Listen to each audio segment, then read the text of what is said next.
Yo, what is going on, everyone? We are back off the binge. I know it's probably insane to see us. Like, what happened? Where did we go? We're here. The last episode we had, I think, was the hotter flop, actually, which is like the halfway point It of the was, yeah. season. So, yeah, we're like 3 weeks. It's been 3 weeks since we had a previous episode, and that's not even, it wasn't even seasonal spotlight. So, really, it's been a month since we did seasonal spotlight. But we're here, episode 79, and we're going to be trying our best, I should say, to talk about some of the past couple episodes, kind of give you like highlights and things that stood out to us. We're not going to go into every specific detail of the past couple episodes that we've missed and all that, but we do definitely want to highlight a lot of the things that have transpired, have happened throughout these past couple episodes. So yeah, there's gonna be quite a bit to talk about. We kind of picked out the main things, I guess you would say. Yeah, we Uh, kinda cherry picked the yeah, big things we wanna talk about and we really wanna get into. So, we're gonna talk about a little bit less this episode, unfortunately. Maybe not everything will be mentioned. I might say a couple of words here or there about episodes, but for the most part, we're gonna be doing a relatively deep dive into the specific series we have picked out because I think they're the most important things, at least in our minds mhm. and like things we definitely enjoy the most for sure. So if you're disappointed in that, I'm sorry. Next week we'll probably be back to what we normally do. Your But I regularly mean, honestly, scheduled at this point, programming. who fucking knows? Like it took us 3 weeks or 4 weeks almost to get this group together, So And what a group it we have, happens. the dynamic duo. The dynamic Yeah, duo. but yeah, as you guys know me, Memory Grem's here with me, and we have a little bit of a binge chilling. I do. I don't know if Grem does. I just quickly wanted to bring up this movie that I Yeah. watched actually as of recording today. I watched it and it was a movie from 2006, an anime movie called Tekkonkinkreet, which is from Studio 4C. They did like I believe Children of the Sea. I think they did some of the Berserk movies, if I remember correctly, like the trilogy if I remember correctly. Don't quote me on that, but I was looking forward to watching this. It's been on my plan to watch for a while, so it came to theaters for like 2 days, and it was kind of near me, so I went and saw it from the creator of Ping Pong the animation. So that was definitely something that grabbed my attention as well. And I will say I'm not gonna do like a deep dive for the movie, but I did enjoy some aspects of it. I feel like production wise, it was really nice. Like the music was incredible too. The soundtrack was probably one of the standout things, honestly, from the movie. There were a lot of awesome chase scenes and action scenes and stuff like that. And it did have some nice little messages. I feel like some of my like complaints maybe is like I feel like how the movie was kind of put together and how it was kind of portraying or trying to get across a lot of these messages like, didn't really like, the execution, I feel like, for me personally, wasn't all there, but I did like what they were going for with because the movie focuses on, like, these 2 orphans, and they're kind of, like, opposites of each other. Because one is, like represents the pure, kinda person or, human in the world, while the other is, like, the tainted, the darkness, right? And they kind of it's like a yin and yang kinda thing, and how one, has to have the other and vice versa and stuff like that, so it was a pretty cool concept, I will say, and it does deal with some other things, as well, like nostalgia, and also a big part of the movie is like, urbanization, I believe is the term you would call it, like people coming in and trying to like, get rid of the old and in with the new, right? Like building new homes and businesses and skyscrapers and stuff like that, and how the people, like the older people, how they feel about that when they have this attachment to the city and all that. So there were some cool aspects to it, I will say. Overall, I would say I'm probably in the 7 to 7.5 out of 10 range right now. So it was a solid movie, nothing like too crazy, but I did have some nice little takeaways with it, I will say. So definitely did want to give a shout out to that. Grem, did you have anything, or did you want to just jump right into the Uh, seasonal spotlight? I have nothing, no, but I will say you are correct. They did do the 3 Berserk, movies. They Hmm. also did the Memorial Edition. So They're to me and Nate, I mean, we've seen all of 4 of those, I'm sure, Yeah, right? yeah. I know I have. They're great movies, and I mean, so they definitely know what they're doing, but if you're right that the message wasn't clear, it kinda Yeah, sucks, but it yeah, I just feel like it was probably like a pacing kinda thing, honestly, just for the average viewer. I feel like if you're going into that and I feel like you would kinda maybe struggle with some of the messages they're trying to, like, portray. I feel like for me, I did get some things, but I feel like there's a lot I didn't probably get as well, or that necessarily hit all that much with me, so maybe on a rewatch further down the line, if I ever do rewatch it, I'll have a different appreciation for it potentially. I don't know, but um, it was still enjoyable. I still enjoyed my time, but nothing crazy. And I definitely enjoyed the author's other work a lot more. Ping Pong the Animation, really good series, um, for sure. So yeah, did like I said, wanted to give a shout out to that though. And now we can move into our seasonal spotlight, which is obviously going seasonal to be spotlight. the big chunk of this. And like I mentioned before at the beginning, we kind of, and Graham also said it, we cherry picked a lot of these and really just going to give you guys kind of like the highlights or maybe certain things that stood out from these select series in the past like 2 or 3 weeks. And as we go through, we'll actually specify like, oh, episodes, blah, blah, blah, to blah, blah, blah. So, yeah, as always, we're starting off with our Shonen Action Sports segment. And first up here, we have Snowball Earth, episodes 7 to 9. The last 3 weeks. And what have you thought about these episodes? Because it's been obviously very action packed, and we have like the main kind of antagonist group um, coming to the forefront now. I feel like his whole motivation is just so stupid, honestly. Like the guy's motivation, like how he what is it, inferiority complex, I guess he has, like that whole Yeah, it's yeah, completely absurd, like, everything about his whole thing, he wants to be seen as the savior even if he has to cause harm and do these horrible things to achieve it, it just doesn't feel right. yeah. I don't know. Um, It's led to some good action though. So it has led to some really good action, I will admit. mhm, Um, I wasn't super sold, I think we talked about this a little bit, I don't know if we said it ever if I ever mentioned it while we were recording, but we definitely spoke about this a little bit off camera that I wasn't really feeling this series a lot. And mhm, I was debating, I think we talked about this last week or the week before. I was like, I was debating dropping it to be honest. Like it wasn't there for me. And I think I think that the past couple weeks have helped a little bit for sure with me developing a little bit of an attachment to some of these characters a little bit more. mhm. Um, I don't like the villains. I'm gonna be honest. I Yeah. don't like. I'm much more interested in this the ice kaiju who did the big Oh, yeah, freeze. You yeah, know, the humanoid I'm, kaiju or whatever. the Yeah, humanoid thing that is so interesting to me. And yeah, then, unfortunately, like it could be that, but we're not that. We're focusing on this other splinter group, Vierde, who don't make sense to me. yeah. Okay. The kids make sense. They've been indoctrinated. Right, right. Their entire parent figure is this person. This is the person that has cared for them for half of their lives. Because they all got recruited at what, like 12, and what they've been like it's been how many years since like he left? It's been what, 10 years since he left. However long that it took him to get back to Earth. Like they have been here for half of their lives under this man. He is the one giving them their entire support structure. He helped them survive through everything. The kids, I have no problem with. They Yeah, have been fully indoctrinated. There's nothing wrong there. I just don't understand him.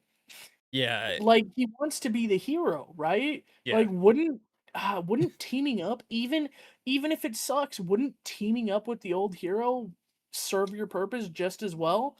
But no, he wants to be the sole hero. He wants Vierd his like section, his thing to be the thing. And it's like, okay, but you know and you understand that yeah, the snowball can't be repaired. So if it ever goes down, you are that hero. Like you're kind of it's very counterintuitive what you're doing. Yeah. And I understand that, like, you need what, Lands of Men, right? You need you need that specific kaiju to come with because that's the way you can combat the cold. I get that. Talk to her. Like, speak, open a dialogue. Don't force her to come with you. Like, speak and say, "Hey, we want to save people. We want to do this." But that's the point, is that you're not doing that. So I just don't get it. I don't get his motivations. I don't know. Yeah, that's It the one just thing that's bugged me with this whole what we have going on right now because like the kaijus themselves and stuff like that, like Hercules and like a lot of the new kaiju we've seen, like I feel like a lot of them their abilities and stuff are really cool. And it's led to like some creative like action and stuff like that. But like it's just hard for me to really get into like fully get into the conflict on a deeper level because like you said, the leader, his motivation is just doesn't make sense. Like it's yeah, backwards. it Yeah. just doesn't click at all. Like when he first like talked about how he felt about Tetsuo, and I was just like, and Tetsuo was like a kid at the time too, and it's like I'm like, bro, you're like getting like this about a kid, you know, outshining you, The stuff worst like part that. is I think originally, like starting off as a soldier, I get the frustration. It's like Right, you're we're doing the so ones on much, the and ground. We're yeah, the ones that are doing the hard work. Like, even if we're not winning, we're trying. We're putting our lives on the line. And I think I completely agree with what he said, but not how he said it. Because we should not be relying on a 10-year-old. Like, yeah, no, Tetsuo, what they did to Tetsuo is fucking horrible. right, Like like, they took away his entire childhood.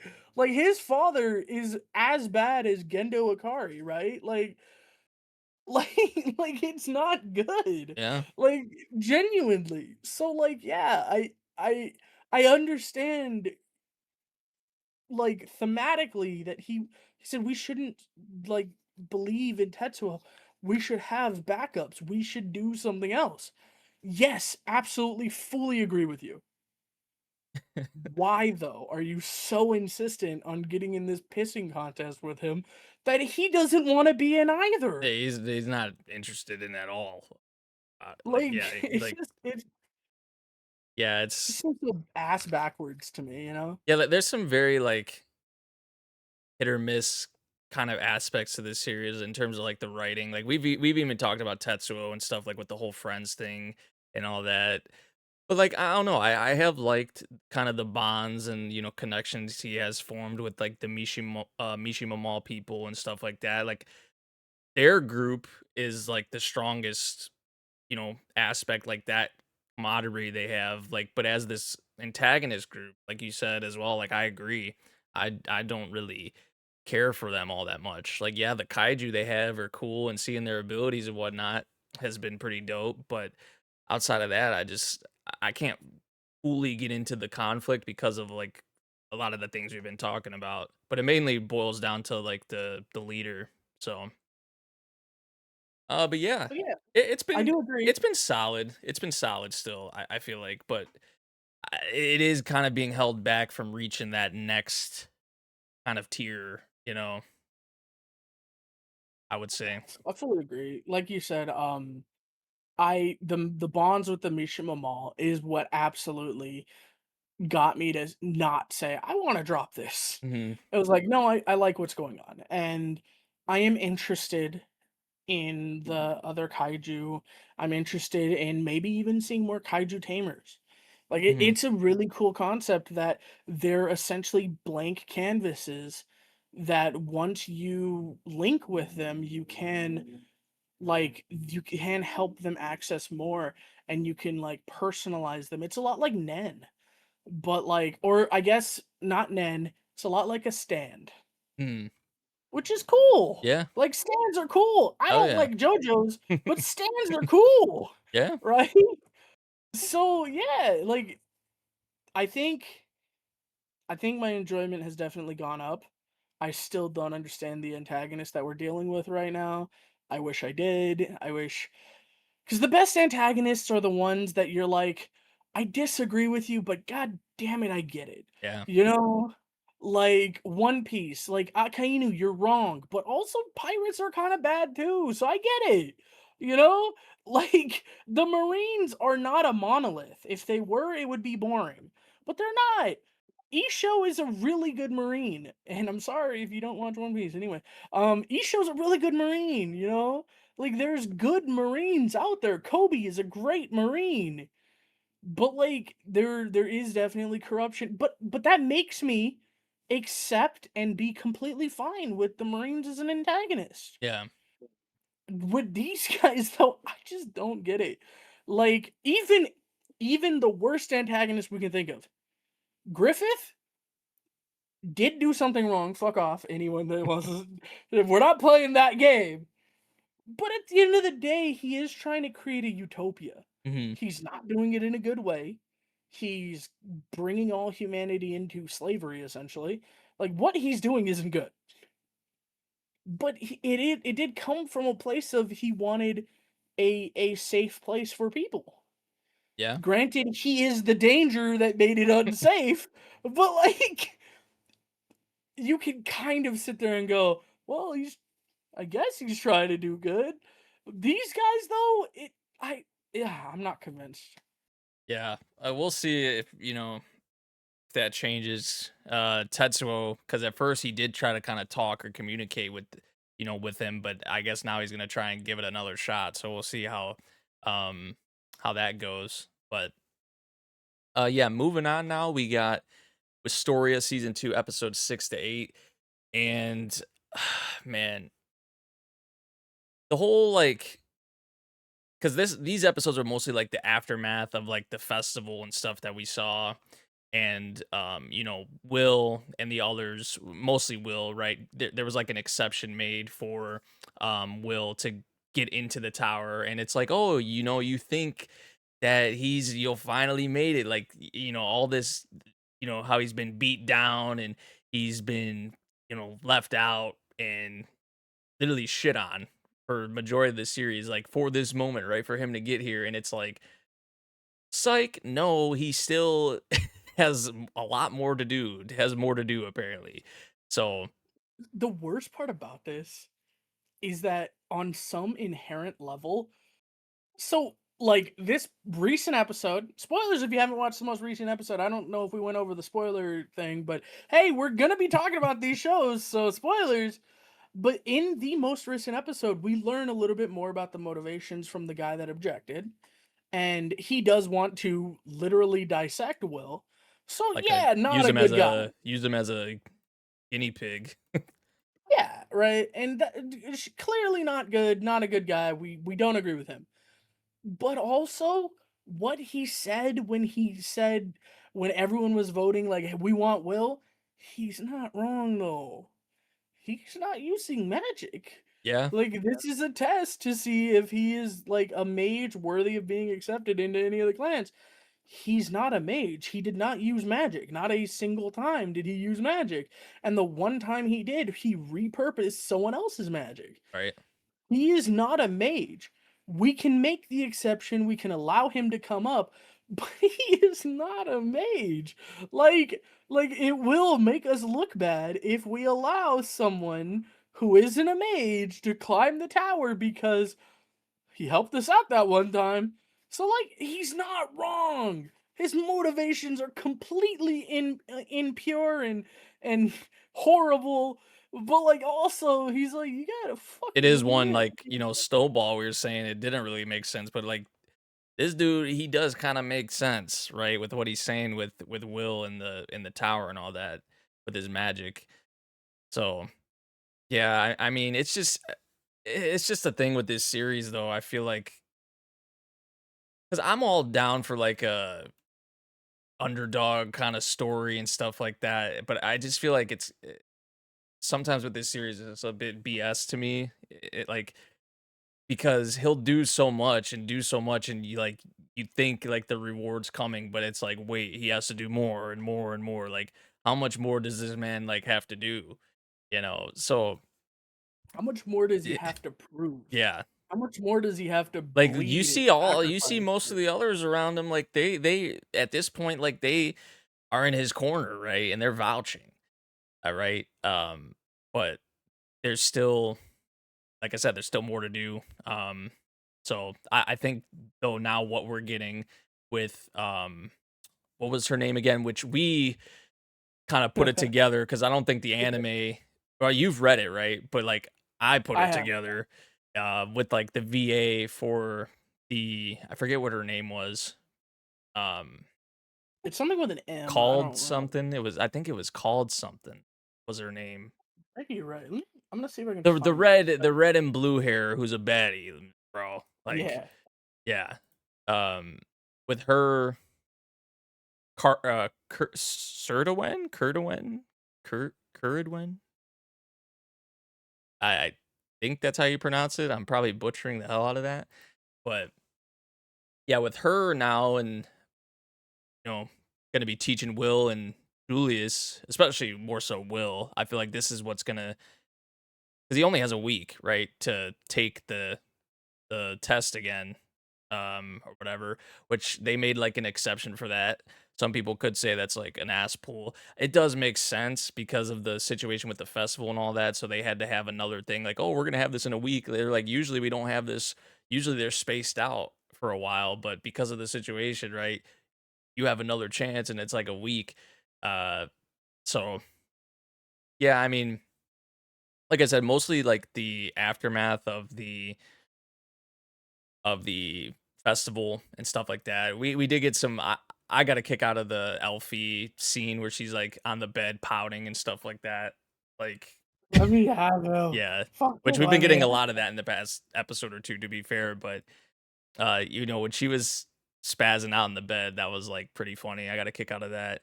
Um yeah, you Julius as well. His kind of motivation is pretty funny too. After all this time, right? This is what he's just like, "Oh, if I can get in with Elfie, like, yeah, now after all this time, I'll help this dude out, whatever. I'll help Will out." But obviously you can tell there's more really underlying there, kind of like a bit of a tsundere thing going on with him, honestly. Um, so yeah, we'll see how this I mean, duo it sort of doesn't help. It doesn't help that every single faction said, "Yeah, we're not taking him because he doesn't use our type of magic." He uses ice magic. I wonder if the ice mage wants him. And the ice mage is like, "Fuck that! He was made to will. I don't like him. Fuck him." yeah, Ugh. she was supposed to get Will, obviously, but yeah, I don't Yeah, know. poor Julius can't get picked up because he pissed off Elfie. So Yeah, yeah, what he he's has a like, lot of work to do to girl, make up man, for that, though. fucking He has a lot of work to do. But yeah. but yeah, is there anything else you wanted to add for Wistoria? I feel like there's not a whole lot I wanted to add. Right, we're No, in I the think we're in the tower now, so that's a big deal. The outfits were fire. I will say I do like the the outfits are outfits. fire. The outfit That's a change. shout. Um, No, I do think the one thing I will mention because we're about to transition to this show next is that while we were watching, I mentioned offhandedly like, yeah, but I don't think they want Elfie and him to get together because like the name of this series and like what it's been alluding to is a wand and a sword getting together, right? A wand and a sword, like the power that those two together can make, and he is clearly the sword because he has the power of whist and all of that, right? And she is very clearly the wand because of their connection. So it's like the wand and the sword. So it's like they don't want those two to be together. And I was talking and we were talking about this, and you immediately said like left and right with our boy. They don't want left and right with him either, yeah, which makes a lot of sense. and they also just don't want the twins together.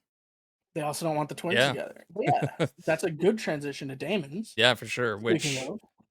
Which uh Which, yeah, I mean, I feel like there's been well, I think episode 7 it was because episode 7 through 9, I should add, um, is kinda what we're probably gonna highlight here, but if I remember correctly, I think it was episode 7, we got more with, Yuru and, like, the people that were being like, he kinda made the connection, this stuck out to me a lot, and I thought was kinda cool, is, like, the people that were being sent up to him, like, in the mound to try and kill him, like or no, that was actually from the newest episode, I'm tripping. That's from the newest episode because he kind of clocked it that like the people that were coming up the mountain and whatever, coming to the village and trying to kill him or whatever, were like wearing like underwear, right? And like the whole shopping bit and like some of the That scenes, shopping bit and the yeah, train, everything about that was so yeah, and just great. left and right's reactions to a lot of the things was like as we've seen in this series, I feel like the comedy's pretty like it hits, in my opinion, at least for me, with just their reactions, left and right's reactions, yours reactions to a lot of this stuff, The poor in worker Japan that and all saw that. left and right going, "I need to take a break." Yeah, her facial expression was funny. I did, She completely just fucking, yeah. "Oh, Er, I'm hallucinating." I think yeah, what I was gonna mention was in episode 7, it actually wasn't with Yuru, it was with Asa, and it was the whole thing about how because episode 6 had the cliffhanger where she talked about like how she died or whatever, and then episode 7 Yeah, went into the whole deal with her and Break and how it took her to die to get Break, which is wild, right? So that whole bit, and then we learn yeah. that left and right are meant to be a check on the powers of break and seal. And they specifically, when that happened, when they got trapped into their own separate pocket dimensions, left went with or right, I don't know. The dude went with her and the guy the dude went with her and the chick went with him. Mhm, It's because they're the two that are specifically, they went with the twin that they're meant to counter, right. which is entertaining. It also like I mentioned a little offhandedly, and like you were about to mention because I interrupted. Um, yeah, they're meant to be power checks for these two, and they kind of let that be known, like right or left. I don't remember which is. I think he's right, right? The big bulky dude, he's right, right? Or is he left? Um, I don't, the it's dude, yeah, the dude is right. Yeah. okay. Yeah, right. Told Asa like, I am your natural enemy. I am like, and it was like, it almost came off as threatening. Like, if you do something to your brother, to Yuru, I will fucking take care of you, and there's not a damn thing you can do about it because I am your natural enemy, right? Mhm, But it's also interesting that Left went with Yuru in the same regard. She didn't make the threat because he doesn't have access to Seal, right? yeah. So she didn't make the same threat, but she did go with him. And I kind of like that, as that, like, they're like, no, these are the people we're supposed to keep in check. And which is entertaining because we also heard from I don't think it was the Kagomori clan that told us. I think it was our boy who said uh I don't remember his Udera, name. Yeah, Dara. Dara said, the like left and right weren't supposed to go to you, Euro. They were supposed to go to someone who could keep you two in control, like who could control you two, which is fascinating, right? So I wonder if, so it seems like the assassins from the village want to kill the two to get them the power, and then they wanted left and right to control them, which means that, like we saw the history of the two twins being controlled and they always cause war, they were trying to take control, right? And even Dara said it. Dara said, "Yeah, I don't necessarily think they're not trying to start war and take over the entirety of Japan or the entirety of the world, because that's what the Kagomori clan said. They said we don't want that. We want that village gone so that you twins like you two never exist again." And I think they're both bad, but like I think I instinctually I kind of say the Kagomori are less bad. Like, mhm. I don't know. I kind of feel the Kagomori, but then again, There's also, some of the like, these shit the different Kagomori clans do is a little bit and there's off. also, like, these different factions and other Yeah, they're not a parts of monolith. the Like, yeah, of it's the the problem, Kagomori right? clan, so that's, like, an issue as well. It's just this. I have been consistently surprised by the fact that I continue to be surprised. Like, because I don't know what's going on, and I kind of like that, you Yeah. know? I don't know what's going on. Like, there's I'm learning obviously bit by some bit, and everything we learn, we get more questions, you know? yeah. Like, there's obviously a traitor, or, someone kinda working in the shadows, if you wanna put it that way, right now. They tried to do, like, a little comedic thing and make you think it was the mangaka, like, character, which I thought I got a kick out of that because they like, his dialogue, it made you think that he had something to do with what's going on, but I then 100 thought. I yeah. It 100% was like the thought. first line or 2, I was like, "Wait, is this guy really pulling the strings here?" But then, like, as more dialogue went on, I was like, "Oh, okay, they just baited us, like, for sure with that." But And then the worst part about that is, yes, they baited us, but I almost feel like it was a double bluff. I almost feel like they baited you think us, so? and then they baited us into thinking that that wasn't what they were doing. Like, I think they gave us the truth, and then, like, they baited us, right? And by making it seem like he was bad. And then they baited us with the dialogue right after saying, "Oh yeah, we're talking about the manga." I feel like it was a double bluff. I feel like he is the bad guy. I don't know, man. Oh, hey, who knows? I That would be like big I brain, said, though. I'm consistently surprised by this series. Yeah. It has been consistently a top tier thing I watch. It has been consistently something that I look forward to every week, that I sit there and I go, because like, I play D&D before we record, so I don't have a lot of time on the days we record, so I'm like, sometimes I get a little bit, like, panicked about, "Oh, what am I gonna finish?" Right? But I make sure Daemons I always finish before we record. So, like, it is definitely one of the highlights of the week. It is always a pleasure to watch.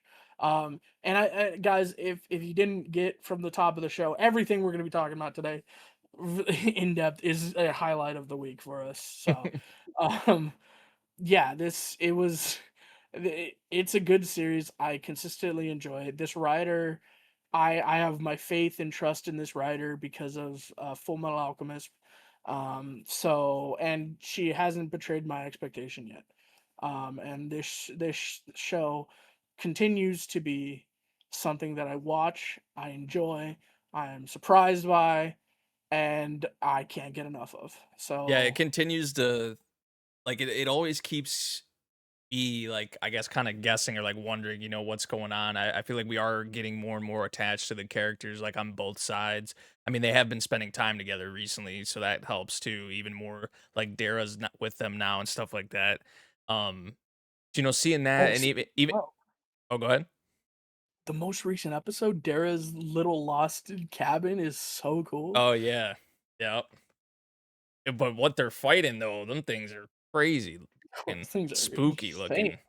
Yeah, like I what feel like the. I feel like we focused so much on the past or the Well, yeah, last because I mean, the 2 newest episodes. episode We didn't even was mention this episode, yeah, like, the newest episode was I mean, of the first half of it at least was a lot of that, kind of the bits we've seen the before. goofy, Yeah, like, right. "Oh." Yeah, like like left and right were literally like investigating when you like scan your ticket or whatever and go through the They're like, "Oh, it yeah, opens." yeah. Just some of the goofy things they were doing was Dude, sitting on top of the train while it yeah, went, and their and they're faces, like yelling. "Oh." Yeah. Yeah, I don't know, this series though, like I said, getting more and more attached to the characters, I feel like they've done a good job of kinda, like, expanding, like, the Kagomori clan stuff and some of, like, the inner workings with that.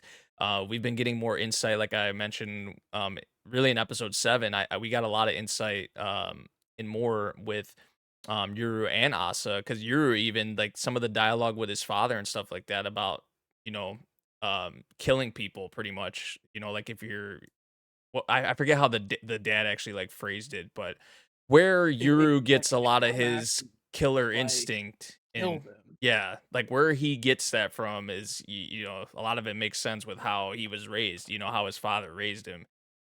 Kinda scary in a way, but in this world, in their village, right, like, the dad knew, So, um And I mean, this kind of leads credence into everything Asa's saying, because even Yoru had assassins coming after him. he had to go to the woods and kill assassins on a regular basis. Yeah. Like, he was very used to it. That's why he is so cold-blooded with how he operates. So, it I don't think Asa's lying. I definitely think the Kagomori clan is hiding shit. That being said, we know nothing about the Dara clan. We know nothing Yeah. except for the one person we know, Right. or the 2 people, because I think she's And also part of the the way they clan. talk about the Dara clan though is like they don't fuck with them really at all. Yeah, they talk the way the animosity they have for each other. Like, I'm pretty sure the Dara clan are like, I would wager to guess the Dara clan are like the assassins of the village, and less so like the assassins that are going after uh Asa and Yoru, but like more like they're the actual, like if we were talking about Naruto, like hey, look, another series Nate hasn't seen. The Anbu, right? They would be like the Anbu. Like that's what it feels like to me. Like they're the actual like secret service for, or like the CIA, or they're the actual like spy organization, the actual assassins that work for the village. Mhm. And I wonder what that means for Dara as a character. Because Dara was just told to protect Yoru, right? Like that was his orders. What if his orders change? Will Dara become an enemy? And what would that look like? Yeah. Uh, I feel like Dara's in a very like kind of similar situation to who am I thinking of from Full Metal? I think I'm am I thinking of a who am I thinking? Am I thinking of a Ling Yao maybe? I'm thinking that he's like kind of like in a situation sort of like him. Like he's that kind of like or I might be thinking of Because Lin Yao is like there to help his people. He has other people there with him. yeah. He cares about his people, but on the same Like end, he's he's in a willing to do situation where you anything. could see him being on like either side, Like, you yeah, know? like he Kind could of like absorb greed, and right. that could be dangerous. Right. Yeah, Yeah, I so see that. that's kind of how I see like Dara, which Ling Yao is one of my favorite damn characters in Full Metal personally. So, I mean, if Of Dara's course. gonna, I feel like that would be a lot for me at least to kind of see him live up to that. But no, Dara's a very interesting character for sure. There's a lot of just interesting things, a lot of interesting characters. The Daemons themselves, continuing to see more really cool ones. Like even the Blacklist one, I feel like in the Dude, that was Blacklist is dope. broken. That That's was so that is broken, crazy. That dude. is crazy. They had to literally And that say, "Yo, you're exposing too much personal information. Like, chill out." yeah, and that was terrifying as well, because that's that underlying darkness to the Kakamori clan of, yeah, keep them on as exposable pawns. It's like, bro, or Yeah, disposable pawns rather. It's like, bro, that, like, I kind of trust you, but then you say shit like that, and I'm like, now these guys are definitely off too. It's just, dude, I don't know. I don't think there is a good side or a bad side. I'm gonna be honest. yeah. It's the situation is very. I don't know. Like, it keeps you on your toes for sure, and you don't really know what to.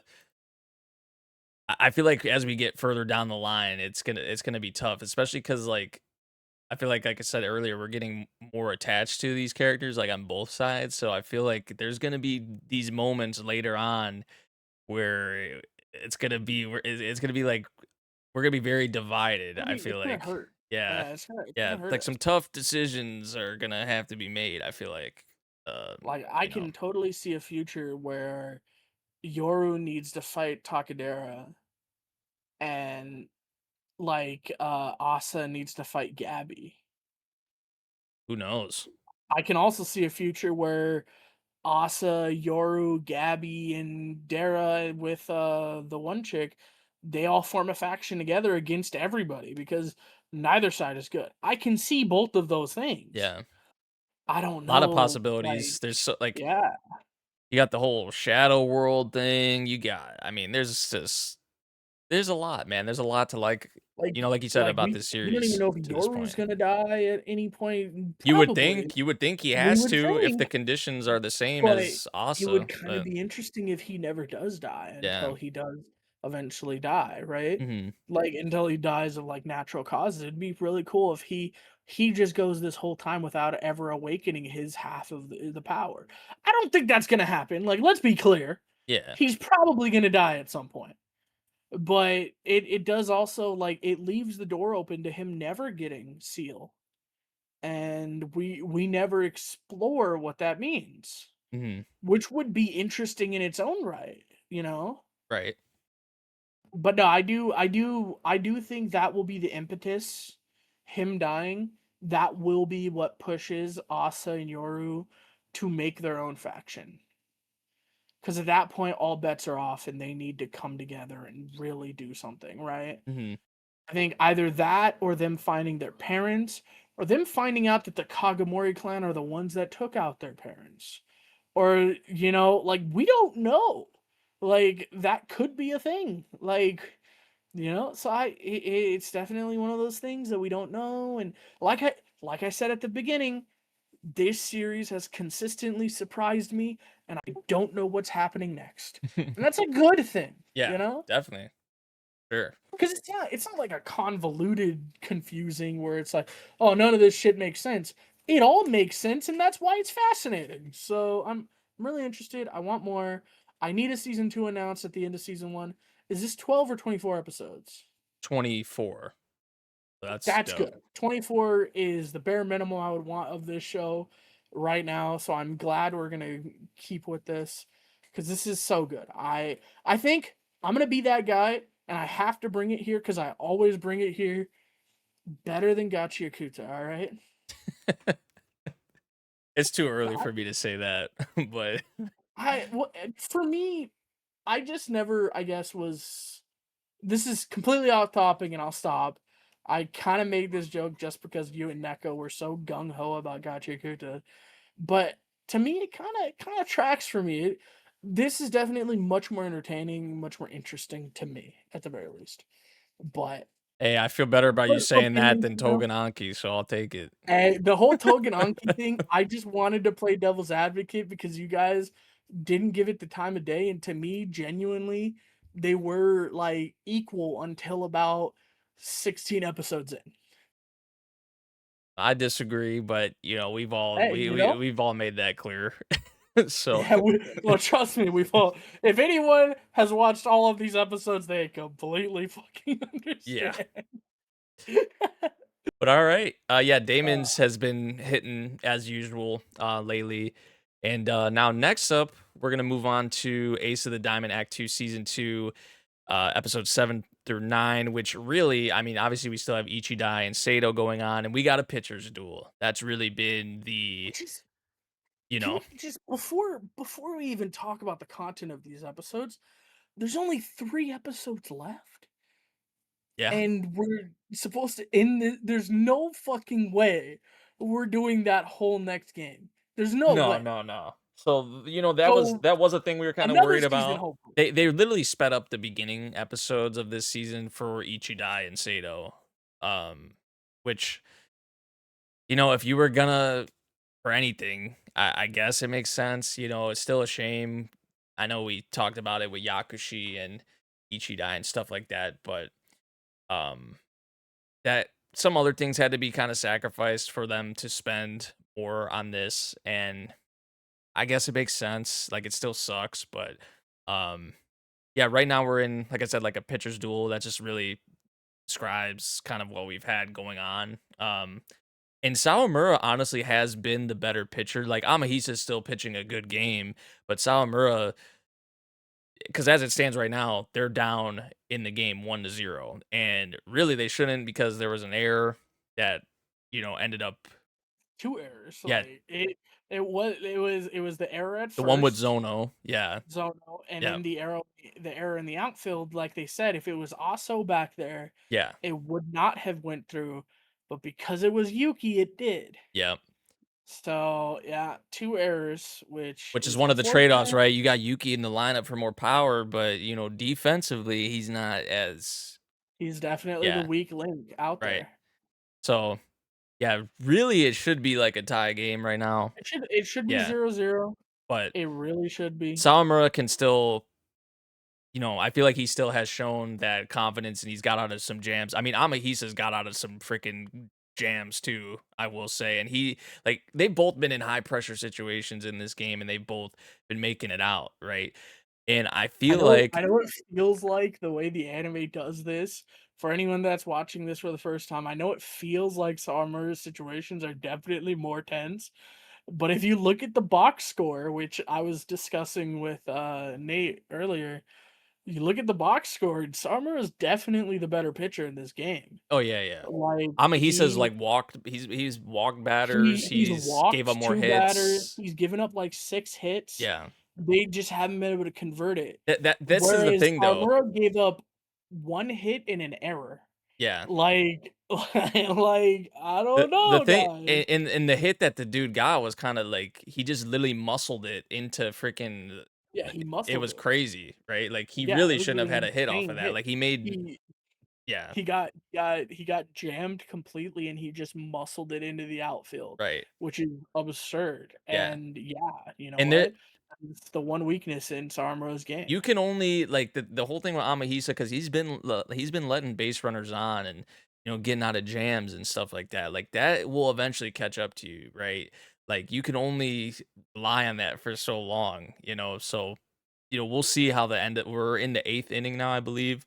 Uh, we left off with, like, Zono did get on base, and we know he's kinda dealing with an injury himself, there's been the whole thing It's with toe is Kawa hurting or yeah, something. we've been dealing with the whole Kawakami thing, but now it's like, okay, we got Zono with that, but yeah, Uh, and also Miyuki, right? I feel Yuki, like man, that's something to mention is that that's Amahisa's kinda been he's getting the better of he's him. been getting the better of Yeah, Miyuki, and although Miyuki has gotten a little frustrated. Miyuki's getting to the point where he's looking, and this is such good character development from everybody, but that Sawamura never looks down at his people. He never says, "Oh, you should have got that." He never disparages his team, but you saw in his face when Miyuki came up to bat, he looked at him and he said, he's like, "You're my partner, right? Like, you're my fucking partner." And you saw Miyuki look at him and go, "That's my fucking partner." Like, that's he has gotten out of jam after jam after you jam. talking about the He fist bump bit? no, not the fist bump. Uh, The looking into his eyes and looking and being like, "I need to hit this." mhm, He looks at Sawamura and he goes, "I need this. yeah. I need this for him." And you just see like there was no wavering in Ajun. He just looked at him like, "This is your damn job. You're the captain. You're the cleanup. This is your fucking job. Mm, Like, put this game away. It's you." yeah. You know? And the trust there, and then the way he was so crestfallen when it just barely missed, Yeah, but when you it can be just happy barely about missed. that, I feel like, too. I get it, like, the situation in the game, you're down and, right, you wanna but the fact he made that good of contact, like, that wasn't, like, some Oh, for BS, sure. like, That's showing yeah, that, like, the "No, dude on Ichidai, he we can do muscled this, it. He bro." made weak contact, like, I feel like you don't really feel good about that, like, you got a lucky ass hit, but, like, Miyuki's starting to and that's the thing, like, as pitchers go through the lineup more and more times, like, the opposing lineup's gonna get more comfortable eventually, right, or pick up on certain things. And I feel like that's where we're getting with Sato because like Miyuki, like like we said, made good contact, right? And that was so close to being a big hit, but just It came was up like short. 10 inches away from being a fucking homer. Yeah, It was there. yeah. But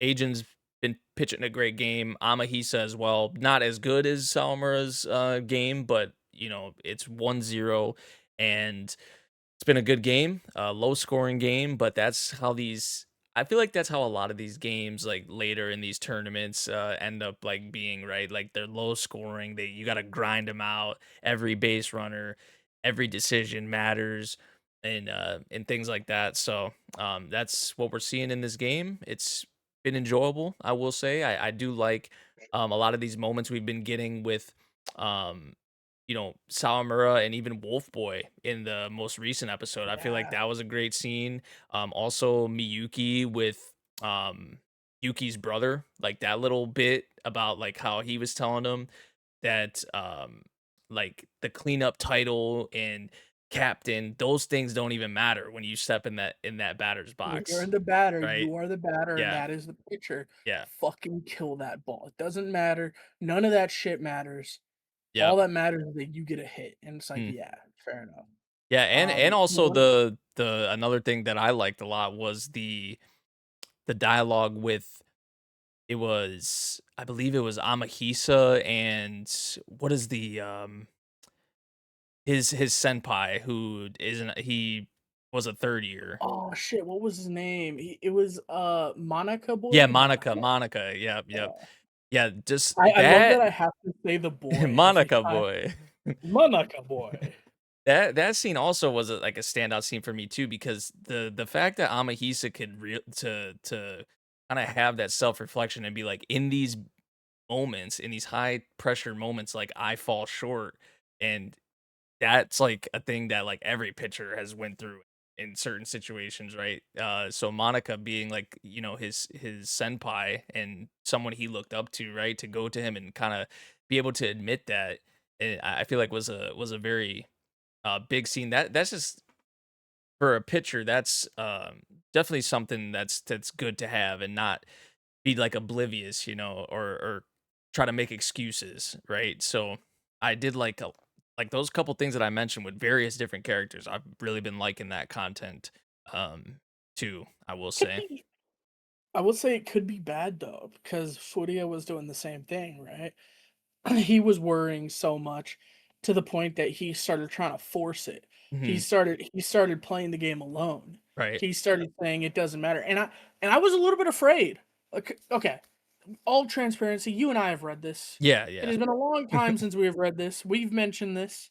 It has been a really long time. I was talking earlier. I was like, I don't remember how whatever team's gonna win is gonna win. Like, I don't remember Like we how. remember who wins, but we don't remember We remember who how. wins. We don't remember how.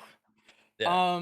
But so it was really cool, and I was a little bit worried this episode when Sawamura says, and he starts thinking about it. It kind of harkened back to Furia getting a little bit extra, and that's when Furia's entire form crumbled. Of the whole, like, he started saying, "I can't let them go home." I was a little bit afraid. I'm not gonna lie. Mhm. I was like, "Ooh, wait a second. You're not gonna start forcing shit. Like the ball's not gonna start rising and stuff, right? Like you're okay, right, Zara?" But our worries were laid to rest a little bit by him immediately striking out the side. But it was a little, or no, they made weak contact to second baseman and he got him out at first. But it was like it was a little bit worrying there, you know, Mhm. because those feelings are good and they're definitely necessary for a pitcher. They could also But bite on you the though same too. end, Yeah. yeah, you have to remember Depending you on how are it's playing with approached. the team, Yeah. and like you gotta understand that and be fine with that, and not play alone. Because there was a while there that Fudio was playing alone, Yeah. and that's why he lost the ace position, to be completely honest with you. Sarmura never plays alone, and that's why he's the perfect ace, especially in this situation. Mhm. Um, a bit of cut content question mark. That I'm very glad they cut. Another thing we spoke about. In the manga, I do remember at the very end of this episode when Sarmura's taking off his undershirt and changing undershirts. Um, Okamura passes him a water bottle that he goes to catch and he drops. And it terrifies the hell out of us. Mhm. Like, wait, you're not 'Cause telling you me already Sarmura, had Kawakami, you right? already had 'Cause I've Zono, already we done it to already Kawakami. is We did it to yeah. Ono. We're doing it to my Zono right now. Yeah. It's like, don't fucking hurt another person. So it's like the only way they can get a team to lose is or specifically Sato to lose is by continuing to have people get hurt. And I'm completely glad that that was removed.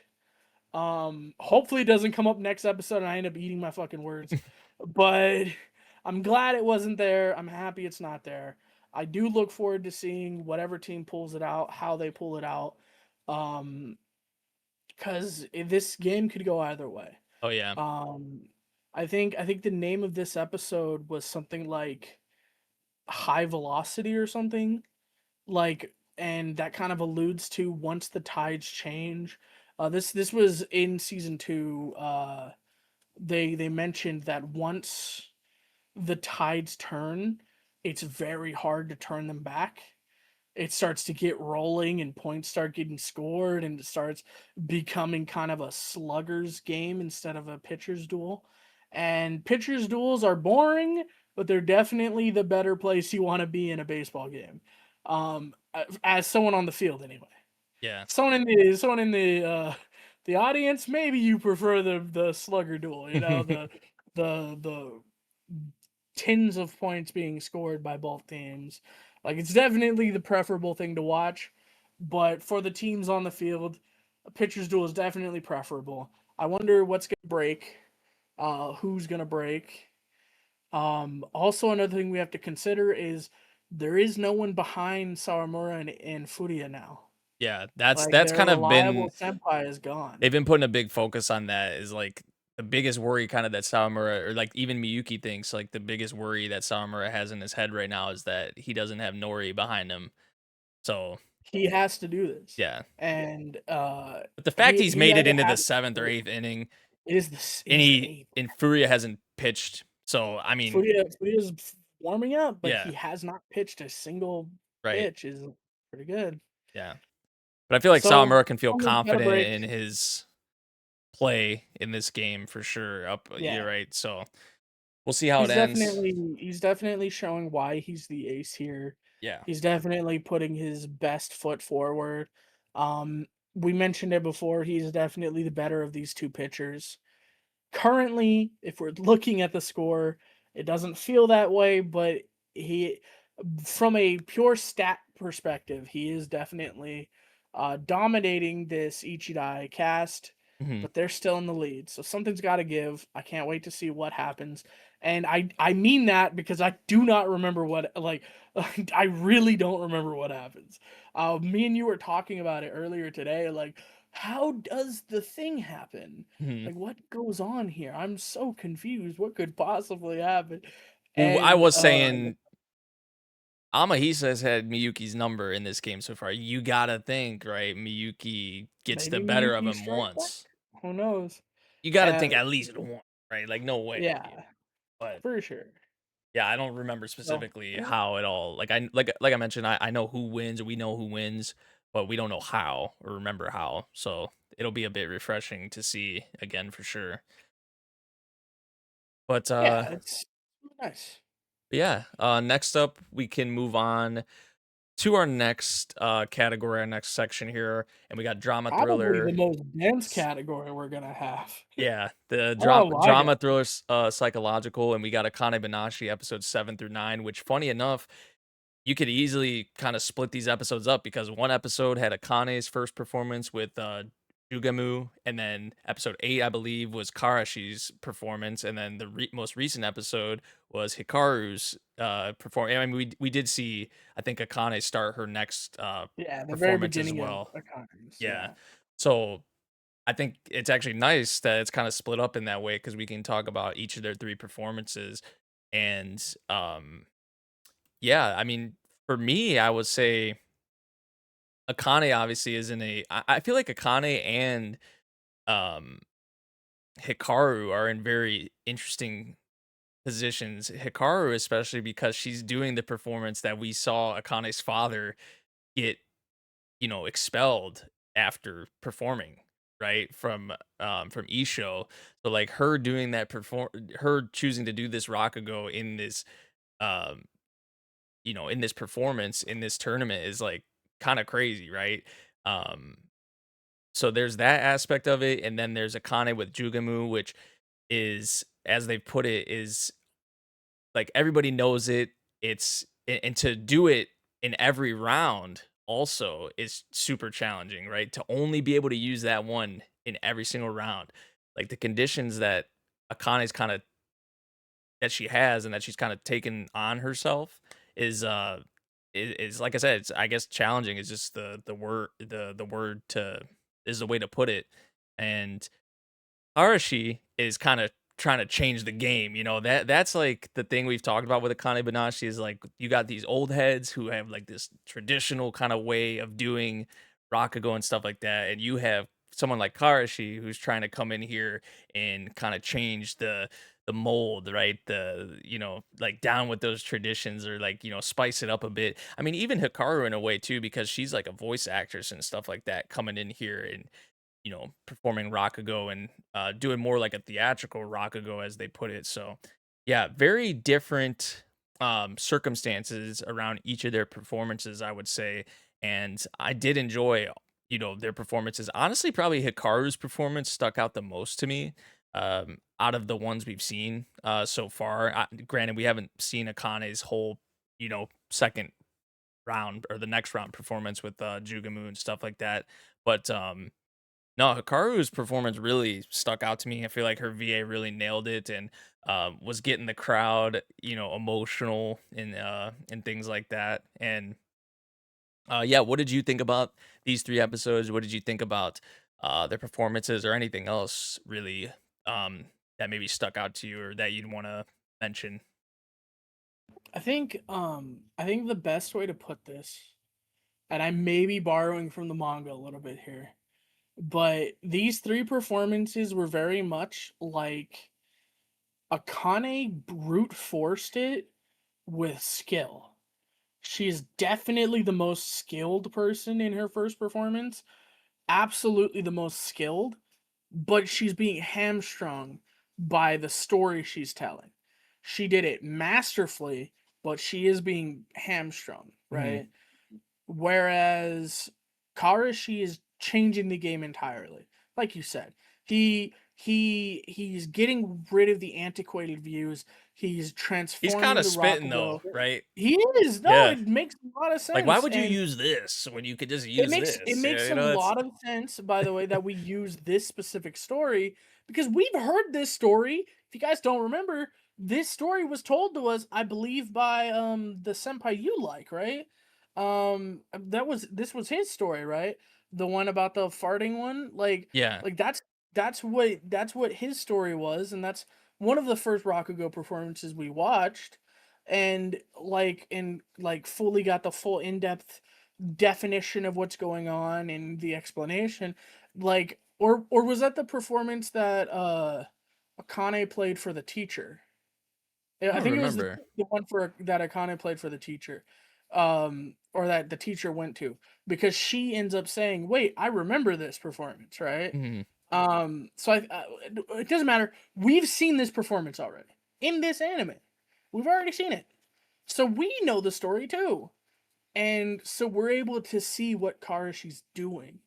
And we get it, and it's like, oh, that makes it a little bit more relatable.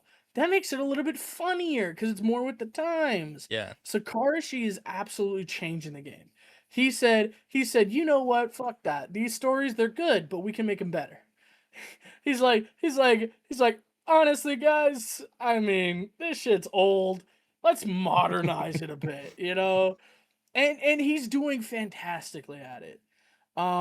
It will, however, bring old heads, like you said, and like The hell is this Isho shit? said, What i- where he sat there and said, "I don't get it. It wasn't good for me." Yeah. But clearly, everybody else disagrees with me. Mhm. So respect. Like, you transformed it and you made it something that got these people cheering louder than I've heard them cheer for anybody. So I have to give you that respect. Me personally, it's not for me. Which is fair. Yeah. He, like I said, he's changing the game entirely. Karashi doing what he does. Shinji from fucking Bleach, what a goat, you know. That's, bro, I don't know if that's just me. Every time No, I I see see him, it. I'm like, Yeah, that's yeah. Shinji. For That's sure. Shinji. It's the teeth, bro. It's the Yeah. teeth. Yep. Um but and then like you said, fuck, why am I blanking on her name? Hikaru. Hikaru, Yeah. thank you. Hikaru comes in and she kind of brute forces it, but in a different way. Cause like Akane is brute forcing, but she's using her skill to do it. She's brute forcing it skillfully. And you see her skill, you see her mastery of the form being used. Hikaru is on the other end where she's just using power to get through this, right? She's using the fact that she's a voice actress. She's making these characters emote so much more. She's almost changing the story a little bit. Like functionally the story is the same, but it feels so much different because of how she's playing it. She is transforming the story with her voice. She is making this more a character drama than what it really is. Because when we saw this performance, I don't think we saw the whole performance, but when it was explained to us what this performance is, it's about them. The whole thing was about describing the scenery, and like that was a lot of the impact of this story is what he saw when he went there. We saw none of that in Hikaru's performance. She made an entirely character focused thing, and so she's kind of changing the story but keeping the story as well. She's making it purely about the interaction between the two characters, and she's like you said, she's making it theatrical. Yeah. This is a character piece, not a look at the environment piece. This is solely focused on these two. This is solely focused on the wife being upset that the husband isn't going out there and doing what he can do, and like I believe he's a fisherman who isn't going out because he got hurt or something and isn't doing his job. And it's I don't remember specifically what this performance is, but it's she focuses purely on the woman and her grief, and made an entire character piece where the audience felt it so much, and she brute forced it straight up. She brute forced it, and but she did it well, and Yeah. she transformed the performance and made it something that even Isho sits there and goes, "No, it was good. I liked it. It She was probably nice." got the best praise from each show so far to this point. And so far. Honestly. Yeah. Um, Yeah. hey, Yeah. we have both read this Which manga as well. I do really love the angle that Akane is going for though. And I feel like at first the people in the crowd, some of the people were like that you usually get like commentary from and stuff, they were kind of worried with how Akane was going to follow up, Karashi's performance and Hikaru's performance. But Akane, like she's been kind of working on, is like reading the room and reading the audience, right? And things like that. And I feel like after those performances, they just want to chill out, right? They want to calm down after these performances that we've been getting. Like people were bawling their Two eyes out in the and crowd, right? They were yeah, crying, getting all bawling their emotional. eyes Like out, they're trying to laughing their chill now. they went and got the whiplash. Yeah. Now it's time to calm down Yep. and just have an enjoyable background noise. Yep. And you might think, oh, that doesn't lend itself to a competition. And that's exactly what people are saying. It's Yeah. like that's what Karashi said. Is she giving up? And But the but I think biggest thing with that's where it Rakugo, as really we learned, is knowing your audience and yeah, is I think that's what sets her yeah, apart, right? She's a pro. right. She understands that, hey, I understand this is a performance, and like I'm supposed to be getting votes here, but if I go at it like this titanic, emotional, dramatic performance, whatever I want to do, it will not land the same way right now. So let's change it up. Let's get them to go with my flow, which we've seen Akane do a lot. In fact, I think the first time she kind of got the coaching of like pay attention to your audience, she was doing it with the old folks at the old folks home, and she started off really slow and kind of coaxed everyone to her, and then she built up to her true performance and to what she could do. Yeah. And I wonder if we're gonna get something like that or what's gonna happen. But yeah, this performance is the first of many between these three, a competition between these three. I don't think that's any secret. I think everyone knows watching this that these three are gonna become friends, rivals. They're gonna be a trio, right? Yeah. Something's gonna happen here for sure.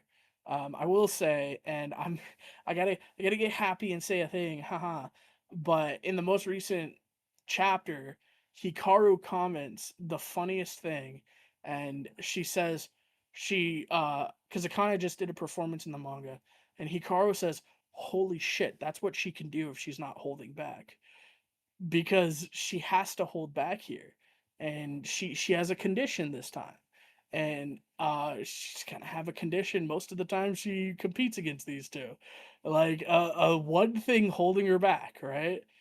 Hey, you can do it, but you can't do this. Hey, you can do it, but you can't do this. Hey, you can do it, but you can't do this. um, and in the most recent chapter of the manga, I'm super happy about. I want Nate. I'm doing this honestly to try to get Nate to catch up again. Uh, but in the most recent chapter, Hikaru sits there and goes, "Holy shit! This is how good Akane is if she's not being handcuffed." Right. So there you go. Yeah. I mean, that is, something I would That's like to hype as see. shit, Yeah. right? Yeah. The chains are off. But no, Akane, like, it's been great. The Karaku Cup stuff has been really enjoyable so far, and some of the new cast, right, that we've been introduced to, really, really digging it. And also, even just like, I know it's like a typical kind of sports anime ish sort of thing, right? Like, but I just love how series like this, I feel like Ace does a good job of it as well with like the reporters and things like that. Just kind of Yeah, the the extra bit, artistic. yeah, the extra things they add to I just feel like it makes it so much more enjoyable to the like getting different insight from different people, right, in the crowd, and um just their kind of perspective, because they're, maybe not all too familiar with the sport or with Rakugo or whatever you want to say, right? So to get a lot of these different perspectives of, people that are still involved in our characters' lives and stuff like that, it is, really cool to see. And I always really like appreciate things like that. Like Haikyuu does the same thing as well. Um and No, we're this isn't at 1 speed, it's at -1 speed. That shit, right? They're not at 0, they're at -1. yeah. Yeah. I do like, I've always appreciated just things like that, especially like in sports anime. So Akane has that going on too, obviously, like with her teacher and the reporter and all that. And Just speaking of. even some of their reactions that, you know, some of the little reactions that the teacher will have, and the reporter do will be like, "Oh, like chill out. Like you can't be getting like that when, the performance is going on." And so, yeah, I like stuff like that. Yeah. Yeah, I feel like it adds more to the series, to the cast, and all that. So, what were you about to I say, do though? like I do like that the teacher, finally, I think in episode 8, got the backstory and, why Akane wants Mm. this so much. And she finally sits there and goes, "Oh, that's why she looked scary when she saw the picture. That's why." And we finally get to see Akane's face when it gets revealed that, oh, Isho's the one. He's the one that's gonna be in charge. And she goes, "Immediately, I have to do it." And the teacher kind of gets the background, and I kind of like the Aniki, the older brother student sitting there going like, "Ah, I would feel bad if I didn't tell you, because you clearly don't understand what this means to Akane, so I'm gonna let you in on it." And her reaction, and even this most recent episode, after Hikaru's performance, where our boy, the researcher, and her both immediately go, "Fuck, we need to be there for Akane." Like they're doing this story in front of him. Ooh, in front of her too. Like that's got to be all the emotions surging. It's like, ugh, like we gotta check on her, right? And I kind of like Akane going like, "No, I get it. I'm good. I'm good. Don't worry. I'm all right." And then I kind of like the elder brother sitting there saying, "So what you're saying is, if you don't win, you can't move on. So you have to win." And she goes, "Well, I'm not gonna lose, am I?" It's like, all right, Akane, shit. So I gotta love to see like I need to the see. confidence, and Love it. yeah, that's what you want to see from your main character for sure. But yeah, Akane's been hitting. Now we can move on to Now we another can move series on. that's been hitting The thing for sure. the thing that I was so sad last week, guys, I need you to understand my DMs with Nate last week. Bro, can we record? He's like, dude, I'm so behind. I said, bro. I'm like, dude, you don't understand. And he was like, ah, man, I can't. I'm so sorry, bro. I was like, fuck. And then I hit him with another message afterwards. I was like, bro, what's his name? Ryuman. Ryuma's such a fucking badass. Yeah. And So and he hadn't watched the episode yet. I swear, like 10, 12 hours later, he slept, woke up, ended up watching the episode. He goes, fuck, bro, you're right. That shit went hard. It was so good, dude. yeah, that was like, because the past 3 weeks would be episode 7 through 9, but like really that episode 8, man, is what I want to like really hone in on because like this like because yeah, in like episode 7, the stuff with like I did like the bit with the son. I forget what his name is. The son of Denki in Sugo.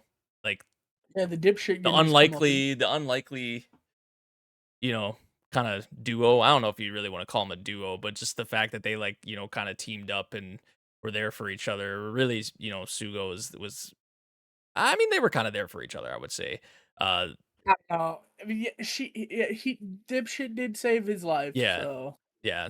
So, But maybe I mean, an yeah, unlikely kind of pairing, um, for sure, but it seems like the son is gonna be in a position where he's gonna maybe oppose his father potentially, which is yeah. I think he finally understands that he was that. I think.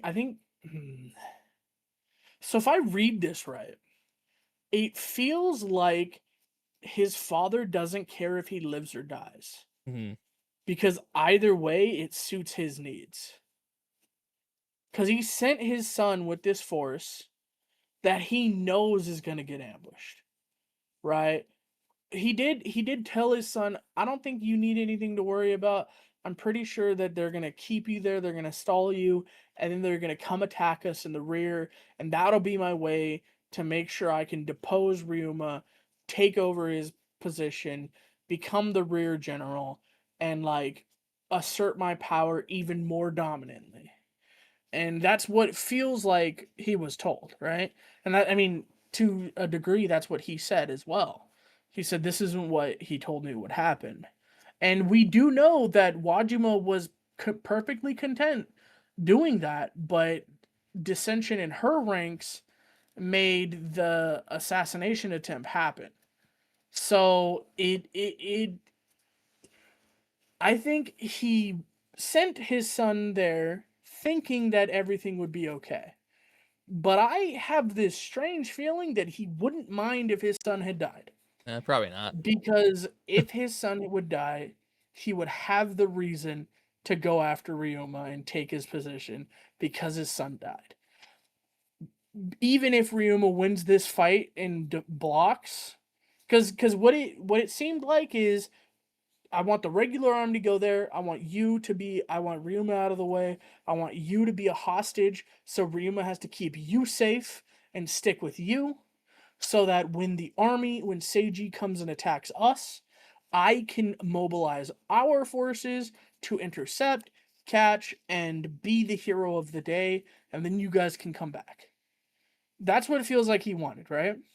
Mhm, At least that's what I understood of the situation, right? mhm. I also have this strange feeling that if you died in that assassination attempt, he would have, like I said, had a reason to go after Ryuma, take him out, and say, he killed my kid. I'm fully within my rights to do this and still get everything he wants. And I wonder if the kid realizes that. Maybe I'm reading it wrong. Maybe that isn't at all what maybe it isn't a win-win for him. Maybe he really wants his kid to live, but it feels like it's a win-win for him and he doesn't care if his kid lives. I mean, I don't really know. I wouldn't be surprised by that though. Like for sure. Just with I feel like the kind of person he's already kind of like he's displayed the kind of person he is for sure already. So I mean I wouldn't even really be surprised by that. Um, but yeah, that whole like I did find that whole bit with like Nagao and how he was like trying to pretty much he was trying to show, you know, Olga that he was like worthy essentially, right? Like he was trying to get her praise and he kind of tried to take matters into his own hands and it definitely definitely bit definitely bit him in the ass. Right. But but yeah, the episode 8 with Ryuman and the empty fort strategy was just Bro. people were calling it an aura off, and I mean valid. And Ryuman came out on top, which is the way that whole scene was directed and it was set up, the build up for it, and just like I'm sitting there wondering, first off, like how the hell is this even gonna work? Because the way they were putting it, they were like, he just came out here alone, and you're just like, what? Surely not, right? Surely you have people set up, but that's the whole intention of the strategy. And I actually had to look it up. I'm like, when has this actually been used in history? And apparently, from the things I was reading, it was never, which I guess it makes sense. Like, it was never just, there was never just a time in history where it was just like one person, but it was like a very small force, right? Like, maybe Yeah, like it's 20, a 30. skeleton crew or Yeah, whatever, yeah, and they're in a castle, right? right. It's a skeleton crew in a castle where they defend it, acting like they're got a full battalion inside, Yeah. It's to me, and it's like a mind game, essentially, yeah, right? it's a mind game. It Yeah, straight up is. It's like yeah, you won't attack us because we have an entire battalion, right? yeah, I'm sure you have people on the inside with drums and shit, like trying to make as much noise as possible on the inside to make it seem like it's not an empty fort. But yeah, at the end of the day, you have what 10, 15 people in the fort manning the Castilian, working and acting like they're got a full battalion inside, but at the end of the day, they don't, and it's up to you to take that risk. Are you going to walk into this army, the maw of the beast, or are you going to let it go and it kind of backfire you and completely undermine your entire authority like it did to Wajima? She You likened it, and I know a lot of people have been saying it was an aura off. It was an aura off, and her losing made her lose all of her aura. yeah. And Like I mean, all of this was the first time really that she like because so far up into this point she's been like she could do no wrong, like she's the best, like right, like there's been no really blemish on her you know, her reputation, right? And I feel like after this is when everyone kind of like started to doubt, right? Like okay, like the fact that she did this, like can we, you know, maybe we were wrong, right? So yeah, just but I mean, it makes sense. I would be tripping out too. I feel like a lot of people in in that same situation would be because it was nighttime. It's pitch black out on a bridge. There's water. You know, you can't see anything. People could be anywhere. They could be under the bridge. They could be posted up. You know, you could fall into the water. The bridge could collapse. They could have something set up on the bridge. Who knows? Like a lot of possibilities for that. So you know, it makes sense, right? Why you would want to do that in that situation and retreat, and you know that it's like a huge gamble though, right? Because not everyone is going to do that, is going to all, you know, make Yeah, that decision to retreat. But that was yeah. the They given the specifically situation said that this was the that was risk, the yeah, gamble they were willing to take. that was the gamble. It Yeah. was like apparently Ryuman did this before, and that's when he lost his eye. So it's like, no, this is absolutely so dangerous. But you have to look at it from Wajima's perspective. As much as we want to clown on her, and the people did in episode 9, they clowned on her. They really did. They're like, she lost. She looked at one lone man and was afraid and ran away. Which, yes, in hindsight, you can say that. But like you said, they were at a bridge. Who knows if they put a explosive on the bridge, they could have blown up the bridge. Yep. They could have had an ambush waiting on either side of them. They could have had people in And the then you fall river. off the They bridge, could you have, fall into yeah, the water. It's like, yeah. There's so many things that could go wrong there for sure. And there's only, and you have to take all of that into account. You're risking your life, you're risking the leadership of your army's life, you're risking your tactician's life. You're risking so much to do this. Are you willing to take the bet that a lone man, a lone 40, 50-year-old man will sit here making tea in the darkness all alone while he knows a fucking army is pulling up on him? Like, yeah, that is some scary shit. Like, yeah, in hindsight, you go, wow, she got out auraed by this dude. But, bro, Ryumon's a fucking monster for taking that goddamn gamble. yeah. And he Holy was unfazed. shit. He was on, bro, he took an arrow to the shoulder It was on and fire. continued like nothing happened. Bro was literally He on was fire. sitting there on fire. His clothing was burning, his body was scorching, and he didn't fucking flinch. He stood his god I mean, sat his goddamn ground. I was gonna say stood his ground, but he didn't. And continued with his tea ceremony, which is the most aura thing. I was talking with Nate and some other friends about this. I was like, I think that might be the most aura we've seen all year. Like, Hey, like holy it's definitely shit. up there. Like, holy shit, dude. Like, oh my god. Yeah, I mean, Fuck. it continued on though with the OG showing out because with episode 9, right? We had the stuff with Yaya Kichi, who's obviously like Wajima's right hand man, and as we were discussing with Wajima, kind of the blemish this kind of put on her reputation, and the whole kind of focus on this episode, episode 9, was to kind of how can we get the people back on board with Wajima and to be back kind of in her corner given the situation and how we need to bounce back, especially how we retreated here, and it kind of puts us in, you know, a worse position than we were in previously, right? So Yaya Kichi kind of took it Oh upon yeah. himself to, He took it. yeah. He said, I coached you and I believed in you and we failed is what he essentially said we failed. Mhm. Not you failed. He's not giving her the blame. And if you at the end of episode 8, when she retreated, if you saw his face, Yeah. it fell. He said he it was that in his eyes. He said we fucked up. Like I didn't coach her enough. I didn't do enough. She's not confident enough. We aren't enough. I think it was right then when he was resolute in his decision that he made this episode. Because at the end of the day, if Wajima was a leader, this didn't need to happen. But Wajima's not a leader, and I don't mean that in a negative way to say she's not a leader. She's a dictator. That is a form of leadership, but she is not a leader. A leader can say, okay, I made a mistake, but that's fine, guys. We can continue on.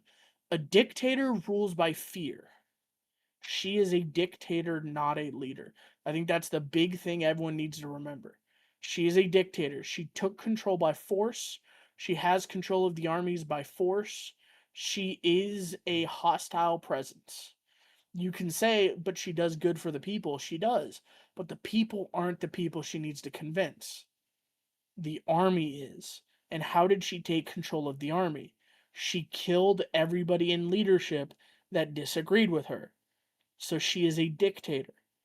That means that if they do not fear her, if they do not have absolute confidence in her, her leadership will not work. Her reign will not work. And I think that's the key difference here between Ryumon and her.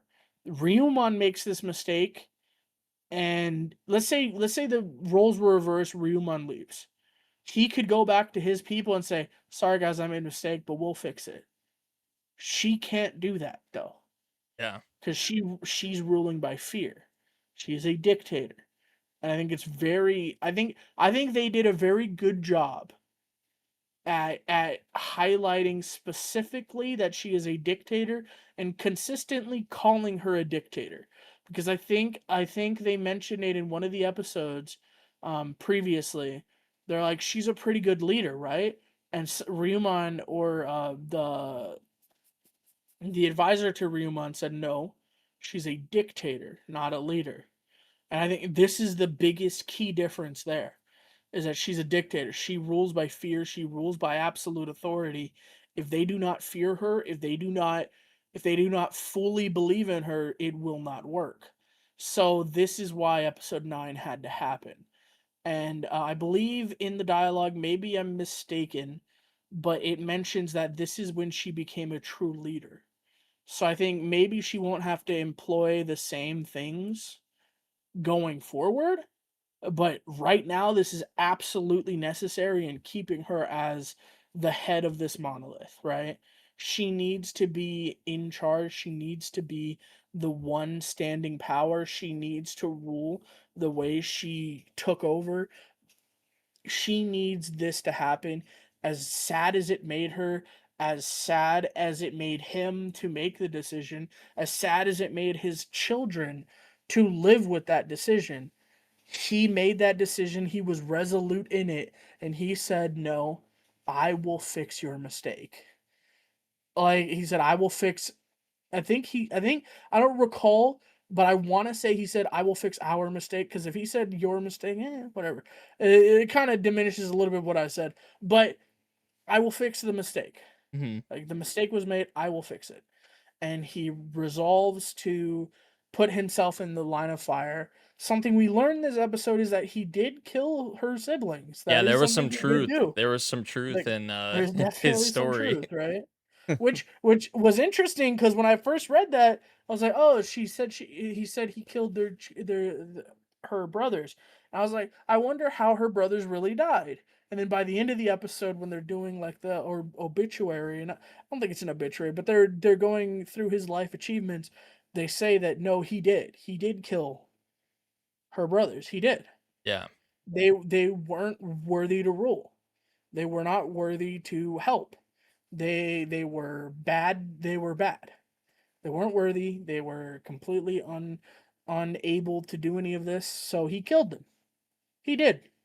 He's not a good guy. Remember, guys, these guys are dictators. These not good people. They're doing it for what they think is right, but still.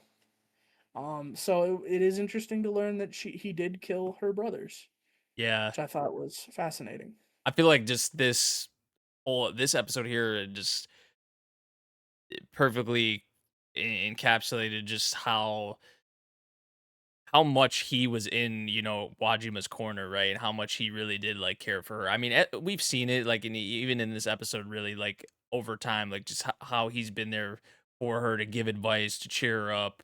I think of like even when I say cheer up, like even the little like finger puppet thing he was doing. It's like little bits like that. I feel like, you know, and for him to go to this length, right, in this episode to kind of to help Wajima and to kind of help get the people back kind of riled behind her. I feel like yeah, that it says a lot about just how he felt about her and just also the kind of person that he is as well. So I mean, man, really with these past like two episodes, right? The OGs, right, have been showing OGs have out. shown that Yeah. why they're the OGs. Yep. Like, Like where's the um, main characters? yeah, We don't need them. that was something funny. We watched at least the very final episode together earlier. We ended up both saying, "Oh, they're gonna fucking tease us at the very end, aren't they? They're gonna fucking show us this at the very Literally, like, oh you just get a god damn little it. bit of Misumi Ah, at the end of, like, the past 2 or 3 episodes, it feels like, and then now it's it's like, like, come are we on. fine? Like, are you actually finally gonna show us what Misumi's cooking up or, But I feel like that says a lot about this show though, right? The fact that you can not even focus on the main character, right? And you're focusing on Main Ryumon, character you're hasn't focusing dropped on in so long. yeah, you're focusing on Ryumon, you're focusing on Yaya Kichi, you're focusing on even the son of Denki, and also the Sugo, the guy who was like who they had tied up and stuff like that. Like some of the Yeah, the content with right admiral or yeah, whatever. some of the content with them, has been like the stuff with Kaku as well. I mean, there's been some really good stuff, and I haven't even been It focusing on the just main goes to show, characters. man, the military leaders we have seen have all been phenomenal military leaders, right? Kaku, like you said, is a brilliant strategist. He came up with the idea, he called out what was gonna happen, right? He Mhm, knew before I think we knew that that's what they were planning, right? He immediately called it out. He said, "No, this is bullshit. 100%. We're being lured in, right?"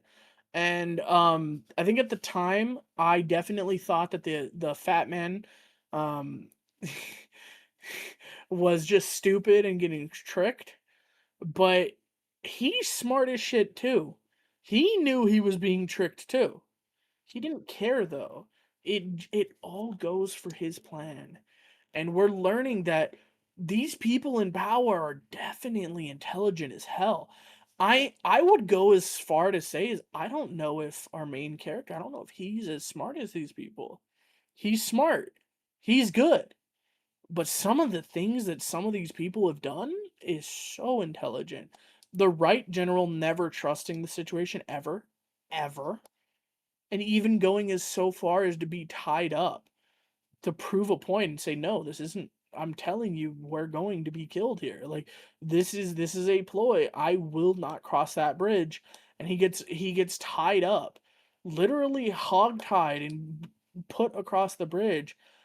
And he's like, "Well, guess I'm dying then. Like I guess I'm dead cuz I don't care. Like this is not good, right?"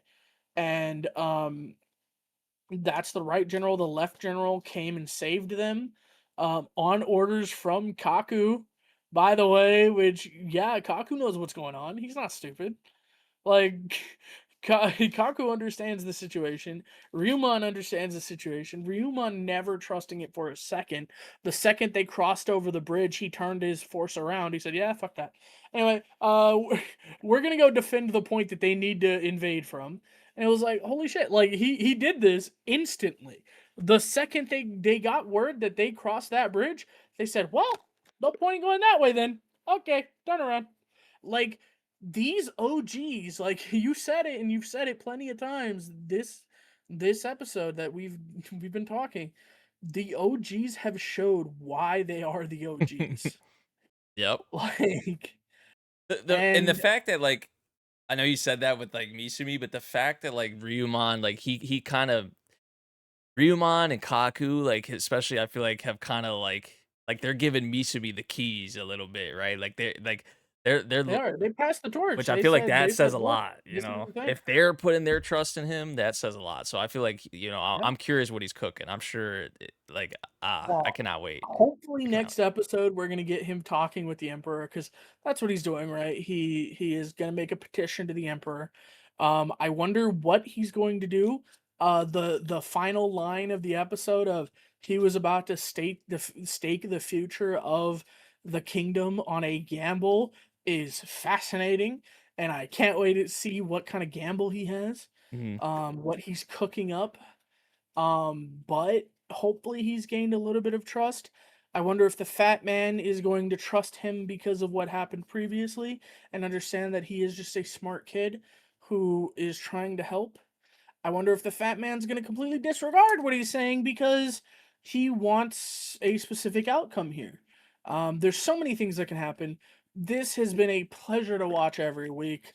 I am glad we pushed back recording. If you didn't know, we're supposed to record on Saturday, and this comes out on Sunday. We push it back every single week so we can watch the episode.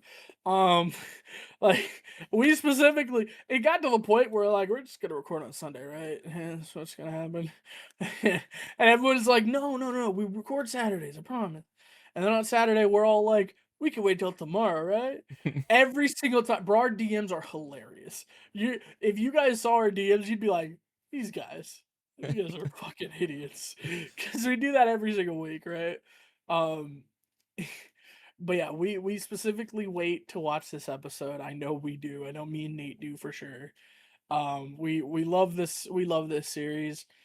We can't get enough of it. Yeah, it's been great. Give me my season 2 announcement already. In the middle of the season, I don't give a shit. Give it to me. But I yeah, need more. yeah, Nippon's been fantastic. Just continues to hit.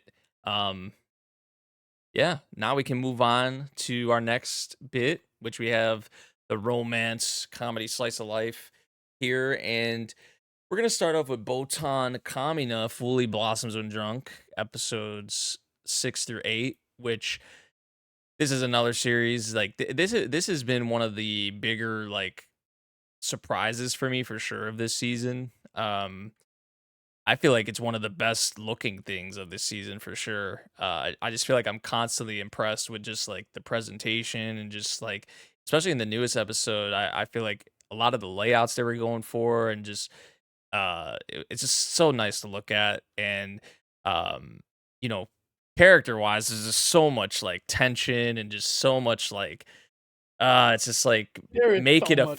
make it official, man. Like y'all both Yeah, know what it is. these You're just kind think of both on these need to yeah. be together, At but first then I also thought at first I like, thought so the cuz in episode 6 it was, I believe, they introduced the Chinlan, the Chinese girl. And I was like, "Okay, is she about to be like?" They were trying to kind of make it seem like, "Oh, she got a thing for Botan potentially," but I feel like it's kind of becoming more clear with her, especially like in the recent episode, that she's trying to kind of push Botan right to make it official, right, to come out really with her feelings to Ibuki, and also because of her interactions with Gujo Senpai, because we know how Gujo feels about Ibuki, she doesn't wanna see Gujo get, like, hurt, anymore, you know? So I feel like also she's trying to look out for Gujo while also trying to, like, push, Botan and Ibuki together, which, I mean, yeah, it just has to happen because the more time they spend together, this their chemistry, I feel like, is unmatched. I just love I mean, even in this newest episode, but also, I think it was in episode 7, just the time that they have together alone, it's just unmatched. It's just always so nice. Always really love their time together and just their interactions, their dialogue. I mean, I do just really enjoy this cast in general, but the Ibuki and Botan stuff really does take it away for me for sure. So I'm just like sitting here waiting, man. I'm just like, come on, make this shit official. Everybody, especially us the viewer, like we everybody know and what their it is. mother Everybody knows. knows. Yeah, everybody knows, man. So but yeah, I've really been enjoying this series. Um Definitely one of the ones, like, that I feel like not a whole lot of people are talking about, and it's kind of a shame because it's definitely been, like I said, one of the bigger surprises for me of this season. So, yeah, that's I think on hot or flop, the last episode we did, I'm pretty sure I immediately said, "Nah, this is hands down the most surprising thing for me this season." Because yeah, I mean, you kind of said everything perfectly. Like the tension between characters, the way that we explore the world, the the art is so good. I kind of love like if this were a different show, you know what? It reminds me of fuck, what's the name of the octopus? Takopi, thank you. Akapi. It's taco. Of course it is, because that's what octopus is. Anyway, it's dude. If you ever thought I was dumb before, now you know, because taco is anyway. Yeah, uh, Takopi. It kind of reminds me of Takopi, the way that the art sometimes is just so scratchy and like unrefined, and that's part of its charm. Yeah, Like it is going for that, right? Because when it wants to be, it's visually spectacular, and then the characters sometimes with their emotion or with like how they're feeling internally, they get like super scratchy and like it's so good. The way this show is presented is it's done masterfully. I really enjoy it every single episode. I like learning about alcohol that I'll never drink because I don't drink alcohol much. And learning about the different types of alcohol And it feels like, man, Botan came to college to become an alcoholic. Like, holy shit, is Botan always drinking now? Like, when does she go to class? Because she is plastered all the time. Like, holy shit. Maybe there's a lot of time in between, but like, fuck, man. I have never seen someone spiral down into So degeneracy quickly. so fast. She had one drink. She had a highball one time, and now, oh boy, what's that? What's that one meme that fucking there's a don't do drugs campaign ad back in the day when we were kids, right? It's like she did meth one time, and she has her fucking hair falling out and teeth on the floor, and fucking Wait, you talking it's about like Dare? Like the yeah, the dare yeah, shit, yeah, yeah, yeah. yeah. You did drugs one time. She had a cigarette one time. Like, fucking hell, dude.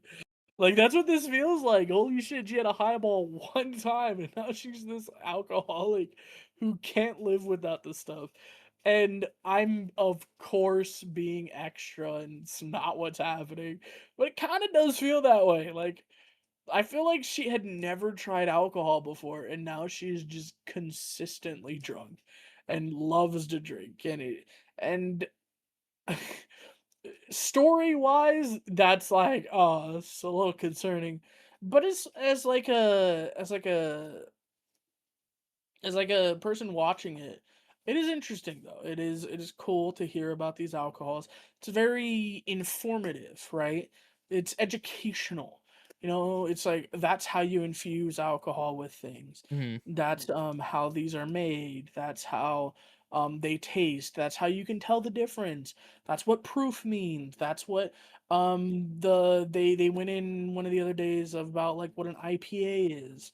And IPA is Irish Pale Ale, right? So it's like there's all these different things. It's like, oh, that's what this means. It's just slang for like, or not slang, but like the technical term for what this is, and like it's really cool to learn all this stuff. Um, this feels almost like the mineral one, the rock one. Oh, What's Ruri the other Rocks? one? Yeah, with Ruri Rocks, it feels like we're learning so much stuff. Like Ruri Rocks, I went into Ruri Rocks expecting that, right? And I got that, and I loved it. Ruri Rocks is so good. I really loved it. This, I came into it. I don't know what I expected. Well, I do know what I expected. Yuri, okay. I expected they get together, they get drunk, and then they get gay as shit. I haven't gotten a lot of that. I mean, Botan's very gay, There's and just a that's lot of something to tension, like. that's really all it There's a is, lot like, of yeah, tension, right? yeah. But like I'm also learning so much about alcohol that I never even thought about. And that's really cool. I like learning, I do. And this does it in an unobtrusive way. It's not like it doesn't feel forced. It feels fun. And it doesn't take anything from the story either. It's just a vehicle for the story, and I like that. And I think the story does very good with that. I think, like I said, it is visually spectacular. There's times where the characters are show like their emotions are shown by how they're animated, and that's great. Or how they're drawn. And it this has been, I think, purely visually, and I think visually it's probably one of the best things of the year, I think. Like purely based off of like how it's portrayed to us and how they use art and animation to convey feelings and stuff like that. I'm really enjoying the hell out of this. Mhm. So, Yeah, I've really been enjoying the cast, like, I know I mentioned Botan and Ibuki a lot and, like, their interactions, but, like, even in the recent episode because like, the Yaika and Akane girl, I wasn't, like, really crazy on, but I feel like, especially in the new episode, like, the Akane girl and how she's kinda dealing with her music group, but then also, like, kinda in the dilemma of, like, "Oh, do I, like, continue pursuing this whole thing with the band, or do I, like, go and get an actual, like, job," yeah, right? Like, that whole yeah, dilemma is very, like I feel like that's That's real. relatable. That's probably, Yeah. yeah, relatable for a lot of people because like, she's taking it seriously and she sees the other people around her aren't taking it as seriously as her, uh, right? So, like, she's kinda getting down on herself and, like, questioning, like, if I do I even wanna keep pursuing this or should I, like, is it worth my time still? Or do I want like because 'cause I'm passionate about it, but also, like, I'm in this situation with these other people who are treating it like this, so it's kinda tough. Or, like, I gotta deal with getting a job as well, so, like, trying to balance that, I feel like kinda made her character, more interesting with me for me to get kinda, like, that insight and stuff, and I just really enjoy Chinlan's character for sure. I know I mentioned the stuff with how I feel like she's trying to push Botan and stuff like that and kinda look out for Gujo senpai at the same time, but also even she, like, kinda was pushing Ibuki, a little bit as well, because Trying to push Ibuki to choose because, like, yeah. at this point, it is kind of on Ibuki, and but Ibuki's But also never been. also with her PTSD though too, with her Yeah, drinking it and the was hiccups like, and "Hey, drink with us." yeah. And I think more than one person at this point have I think we been needed like, a "Hey, character like drink with Chinlin to us." come in the picture, so I Yeah, feel like that's why I really like Finland her. has been a breath of fresh air Yeah. and a very much needed push for some of these characters, especially Ibuki significantly because Ibuki needs to. Dude, I get the PTSD and I get the the trauma that is there, but if you don't try to move past it, you never can. Yeah. This oh my god. Completely off topic, but I was actually talking to Aaron, Blade, what is it? Blade? Mhm. Yeah, I was talking to Aaron, our other friend. He's been on a couple of times in past episodes. I was talking to him about Expedition 33, and I mentioned the same thing. I was like, the one of the endings I think is really bad because they're not trying to heal. And that's kind of the same thing here.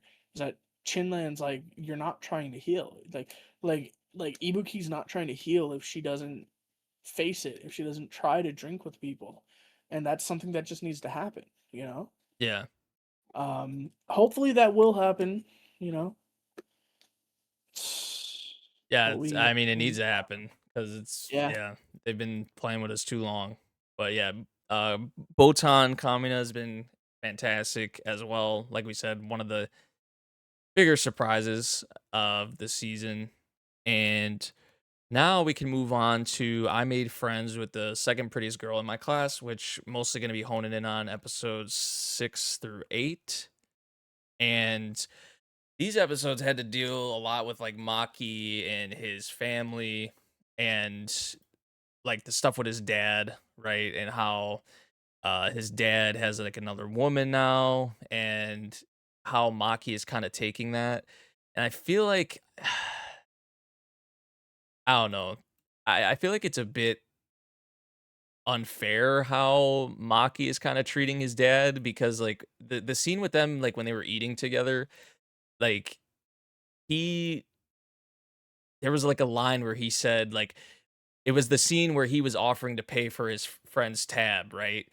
And bro came at his dad and said, "Don't try to act like your family now," or whatever. And I'm just like sitting there like, what does that have to do with like I mean, he is still like what, 15, 16, and his dad basically just told him, I don't love your mom and I don't think I ever will, and no, I don't want to live with her again. I don't want to live with you. Like I don't want to live with that situation anymore."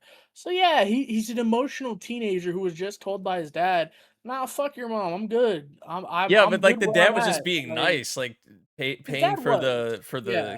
yeah for the girl. I feel like that had nothing to do with the family, and bro just kind of like I granted I get it after what he had just told him and their conversation and all that. So like his emotions are probably all over the place, like right, but like I don't know, man. He was just trying to help your friend out, like your classmate out, and you're just like, "Oh, don't try to act like your family now." I'm just like, this girl, that she has nothing to like. This has nothing to do really with the family, honestly. Um, but yeah, I mean, you have that bit going on, obviously. And it is a tough situation. It is something like I can relate to because like my parents got divorced when I was like 11 or 12, so you know that whole situation is something that I can relate to quite a bit because like your parents tried to make it work and they really are trying to make it work for the kids, right? For the children. And it doesn't always pan out. It doesn't always work out. And ideally, you want, which thankfully my parents are, civil with each other and they get along and stuff like that still, even though they're not together anymore, they haven't been together for a long time. But like I still talk to my dad. Obviously, I still talk to my mom and stuff like that. Obviously every situation is different and that it doesn't always end up working out like that. But I think Maki is in a situation where, you know, it seems like he's gonna be in a position where like I don't know if his mom and dad are gonna be talking or on civil terms or anything like that. But like for him at least, he's still gonna, even though with what we've had going on lately, I still feel like is gonna have like a decent relationship still with his dad. And like even his dad said, like he still obviously cares a lot about Maki um and things like that. So um but yeah, the mom, I'm glad she is taking a she's I think she said she's gonna be taking a break because she was like kind of driving herself to the brink of exhaustion for sure, like as we have seen I throughout these think episodes. I think if we think about that differently, I think that's kind of something insidious the dad might have done. And bear with me here. You But the think? dad points out his hands. He said, "You have dishpan hands," like as if you're washing dishes and stuff like that. Like you're doing something that you shouldn't be doing. And then literally the next episode, or like when he comes back, the mom says, "Yeah, I'm gonna take a break because I haven't been a good mom to you." Do you think he called the mom and was like, what the fuck are you making our son do? You're not being a mom. He's Nah, cooking, he's cleaning, he like I didn't read. I think I I didn't don't get hey, too much into that, or but I didn't read too that's just much the into that. thing, you know? Yeah, yeah. I Because just feel like she she's mentioned been. she loves her job, right? She says it's hard, but I love it. And then literally the next episode comes out with, "Yeah, I'm gonna be taking a break because I haven't been a good mom." It feels slimy. I don't know. I don't know Maybe if you hey, quit it's a quit your thought. job and you're the breadwinner, right? Like single parent. If you, I don't know. It- I mean, she's working to keep that house functional, and if you I don't know, it feels like there if it's could be over something something more like to that. that though, I feel like now granted there's a lot that's been built up over time and they have their issues and stuff, but like I don't know.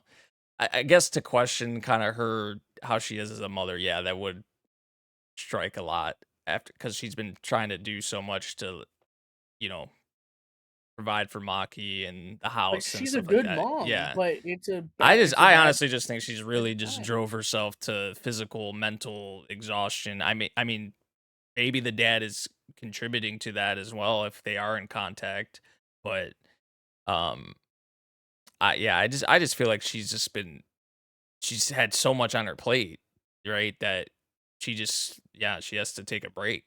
So, I mean, maybe there could be more into it. I don't know. The It dad just didn't stands out seem to me that it happened right the after, dad you didn't know? yeah. The dad didn't seem like that. I don't know. Vindictive, I don't think the but dad it is I all don't know. that bad. Like, I don't know. I don't think so either. I don't think so. I don't think he's bad. I So don't. maybe if he was saying something to her, like maybe if he wasn't coming off in a, you know, I don't know. It just strikes me that it happened right after he met with his dad. Mhm. That's all. Because she was dealing with it her own way. Sure, she was smoking. Sure, she was getting stressed out because it's around the time when they got divorced. Like I think he mentioned that it's getting close to the time when they got divorced, right? So it was get coming up on a year. So I think The timing does feel like I will agree. the It timing feels is pretty huge. I sudden. think. It does feel pretty sudden. Yeah, because it felt like she was working through it, and she sure, maybe these are issues she's been thinking about the whole time. Maybe she's been like, "I feel bad that Maki hasn't had friends," or something like that. But it feels like everything is looking up for Maki right now. So why would you take off now? Why wouldn't you just let it ride? Why, like, I don't know. The timing just feels funny to me. Mhm. Maybe I'm completely wrong and I'm just grasping at straws trying to make a villain here, cuz I could absolutely be doing that, but it struck me that he said, and maybe this is a fucking translation issue, I don't know, but it struck me that he looked at his hands and said, "Wow, you have the dishpan hands," or like, "You have the," like, why would you comment on that? Like, what's the purpose of commenting on, you know what I mean? Yeah. Like, I don't know. It's just something that really caught my attention, and then literally, I think the next scene with her sitting there saying, "Yeah, I'm gonna take off of work," and the way her face looked like she was conflicted, and it also felt like Maki didn't understand it either. Maybe I'm reaching too much. I do that sometimes. It just felt very convenient is all.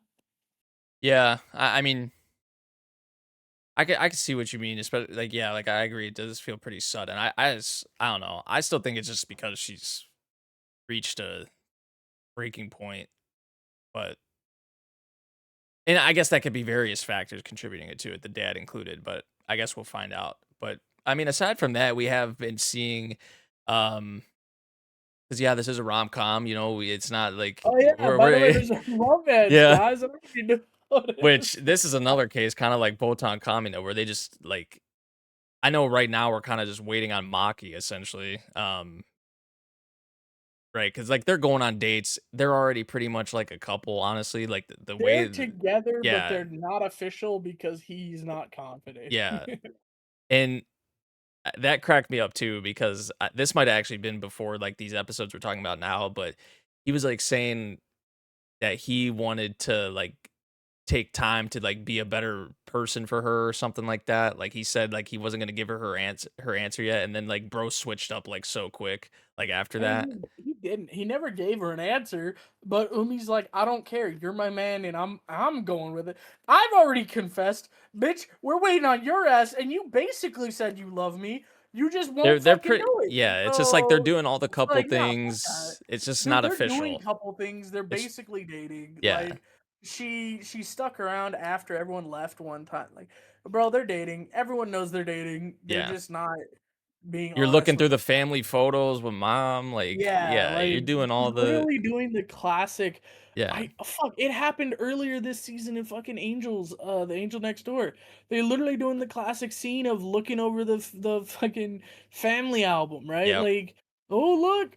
Oh, it's you. You're so cute with your kid." It's like, bro, come on. Like, they're dating, alright? Like, the mom knows it, everybody fucking knows it, alright? Like, stop lying to yourself, Maki. You are dating Umi, and be happy with that. You know, you can work on improving yourself while you're dating. Like, it doesn't need to be a thing.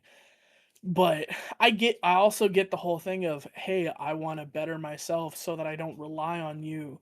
You know, I get that. I do get that. But I mean, bro, you're already dating her. You're dating her without the title, bro. It's like you're in an RPG and it's like you have the title hidden, you know? mhm, It's like, bro, like just turn on the title. You're her boy. You're like, come on. You're getting all the bonuses, you're getting all the extra XP and whatever the fuck your title grants you. Just turn it on, bro. Like let it be known. All right? Like stop pretending. Stop hiding it from yourself, you know? yeah, Everyone else can see it in your status window. Just put it on, bro. You know? yep. Yeah, I think we can move on from that one. We're gonna move on to Gals Can't Be Kind to Otaku, episode 6 or 8, which this is another one where it's just like maybe not as like obvious, like or like, they're doing all the couple things, but like bro's really about to end up with both of them, I feel like, honestly, somehow. I Bro, mean, honestly, yeah. he might. Even Let's the be real. whole even the whole like confession little thing, the little game they were playing at the sleepover bit, which I really did enjoy the sleepover, especially like the brothers, again, like his involvement in it and just like back in my day when we had these, like we stayed up all night. Like y'all are gonna go to sleep. Like y'all are some y'all are some bitches, you know? Uh Y'all are yeah, bitches. so like that whole bit was cool, but like even how he was talking about how he I mean, granted, they're the only 2 really that he, like, talks to and stuff like that. I think he even said that too, but they were, like, asking him, like, "Who do you like?" And, uh, or, "Who would you want to be with?" And he obviously said both of them, right? Like, those are kind of, like, his only options, you know? But we've been seeing scenes with him and Kay and like, I like, the wedding shoot, the whole wedding bit, I did really like. That was cute to see them all dressed up, and they were looking nice and stuff like that. Like, seeing scenes like that, and then seeing scenes with him and, Kotoko and, like, the fireworks bit, and a little confession there, but they still kinda, like, beat around the bush a little bit, because MC's kind of a little oblivious, maybe you'd want to say, but like also he's kind of smooth sometimes. I don't even like really think he knows he's being smooth, but like the girls pick up on it, like, oh, you're being smooth. I think they even like kind of I think they literally call him like a I think they call him like a pickup artist or something in the one episode. Um, but no, like I just really like the chemistry between the three. The time they spend together, like the slumber party perfectly kind of like encapsulates that. But each of the girls have been getting their own kind of time with main guy, and I'm liking where it's going. It's just a thing once again, like a lot of these other ones we've been talking about, where it just needs to happen, man. Like they just need to seal the deal, right? And I really it feels like he's gonna end up with both of them. I don't know how you can kind of pick one or the other, honestly. If it does go that route, like where they're actually officially a couple. I like I was saying I it doubt it, bro. I'm gonna be I honest. I was don't saying think it at the so. beginning, like I mean, I think even when we were watching the trailers and stuff like that, or I watched the trailer, um, or yeah, yeah, we did do the stream. Um, like watching the trailers for this, I was like, yo, it would be freaking lit if this dude got with both of them. And I feel like that's what's gonna happen. Honestly, I hope it. At least that's like my headcanon. Like I want that to happen. So, but yeah, I've been enjoying this one. I think the main three just like their chemistry really kind of Yeah. steals the This show. is one of those series that we would look at and be like, I don't know if I don't know. It feels like it's gonna be forced. I don't know if the chemistry is gonna be there, but the chemistry is absolutely there. It's cute. It's adorable. I love them both. If you had to pick which one, go for you. Go. I say the Glittermon, the the Glittermon girl, Kay. Yeah. Okay. Yeah, I'll pick Okay. her. I Okay. like both of them. So, I mean, you can't really go wrong with either, I feel like, but yeah. I like it. I like it. Dude, it's hard for me. I think I would agree. I think for the main character specifically, definitely the Glittermon girl, but he's never gonna make a choice, right? But I I Yeah, do like, think he's what's kinda holding back, the yeah. yeah. But yeah, let's get to the next Oh, one. boy, this is another one that is freaking ticking me off, I'm not gonna Will they? lie. Won't they? Will they? Won't they? Dude, oh my god. It's like all these are, like I feel so, like this one probably frustrates me the most, though, I'm not gonna lie, because, like, now we're in a position where it's like man, you got Yota who likes Miki. You got Minato who obviously feels some way about Koyuki, and you got Miki who likes Minato, right? What like, and then Koyuki's in a situation where, in my mind, really since the beginning of the series, I'm like, her and Yota need to be a thing. They got the most chemistry. Just they're my favorite when they're interacting, when they're talking to each other, when they're spending time together. That's my favorite like bit in this series, like their character interactions. I mean, I do like Koyuki and Miki, just their friendship and stuff like that too. But in terms of like a boy and a girl, like Koyuki and Yota, like Yota and Koyuki for sure. yeah. And I know that's not gonna happen, and that's why it pisses me off. I know they're not gonna be a thing. So just this whole thing though that we have right now where Koyuki sees Miki and um is it Yota, right?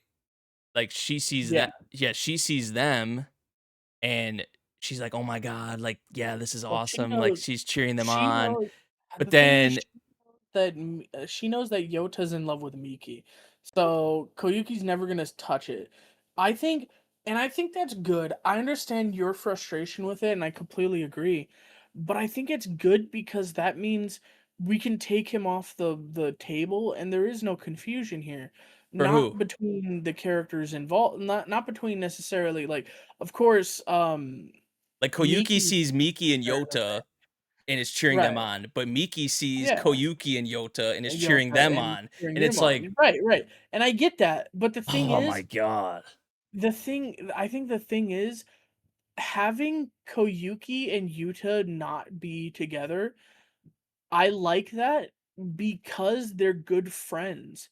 And I like that they're good friends, and I like that it's not complicated. I like that they like each other, but not romantically. Because we don't see that nearly enough in anime and manga where a pair of characters are attracted to each other as friends. They're friends. They are of the opposite sex and they like each other as people, but it's not that they're trying to be together and they find comfort and they're able to help each other through things and they're good friends and there's no tension there. And yes, it is frustrating as shit that like you said that Miki is like I want these two to be together. And it's frustrating as shit honestly that Koyuki and the other boy don't have the same chemistry Yota and she Yeah, they do. haven't showcased They really haven't.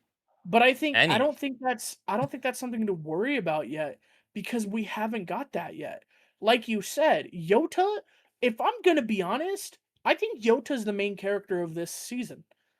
I don't think it's Koyuki and Miki. I think Koyuki and Miki are serving as a way to tell us Yota's story this season. Because we're learning more about Yota and more about his situation, and more about his family, more about everything going on with him, and we're defining him as a character, and we're understanding why Koyuki wants to root so much for Miki and Yota, and why the on the same the I know that it really annoys you, but why Miki is voting or in rooting for Koyuki and Yota. It's because Yota's a good guy. We're learning so much about Yota. We're learning about every everything with him, and I think we just need to have faith in the author that we're going to get that type of thing with the other male lead, that we're going to understand him as a better character, and I Well, I've feel known like from the beginning it was gonna be right, him and Koyuki because, like, you have right. Koyuki puts the walls up, and you have Minato who's the character that's gonna, Who's like, the break the gonna walls break the down, bring the walls yeah. down. That's the whole thing that they're going for. I just feel like Minato has not like, he's been the least He hasn't been there likable yet. yeah, he's been We the don't know least him likable character out of the 4. Like, for sure. We don't know him yet. yeah. He's the bulldozer that has no tact. I mean, we know That he's trying is to play, like, the yeah. savior whole, He has his savior savior he complex has bit. issues, and there's nothing wrong with having a character with flaws. We haven't seen his good side yet. And I completely understand your reluctance at this point to being like, why the fuck should I root for these two? Like the chemistry is so good with Yota and everybody on the cast. But unfortunately And, that's like, not how it works, what you chemistry know? of Yota and Miki really, like I mean, yeah, They they they have, but, like, they nowhere have, near Koyuki and Yota, I feel like how they've right, been, for sure. like that's my But thing, it's just like But that I also think that's important because Koyuki needs to get out of the place. Because remember, we just recently learned that the first time Koyuki got into a relationship like that, it ended poorly. She feels regret. He feels regret. It's this whole thing. It was just bad all around, right? And so there's this reluctance to even try again, to hell even open up, to let her walls down at all. I think having a best friend, a male friend specifically, that can come in and kind of cleanse a little bit of that and help and like break those walls, chip away at them without even trying to, because he's not, right? That's the thing. I think that's why we don't like Miyuki, and why we do like Yota. It's because Yota's not trying to break the walls. He's just being himself. And Miyuki's trying to break the walls, right? And that's why we're like, fuck off, like, Yeah. you're a bulldozer. We don't need that right now, and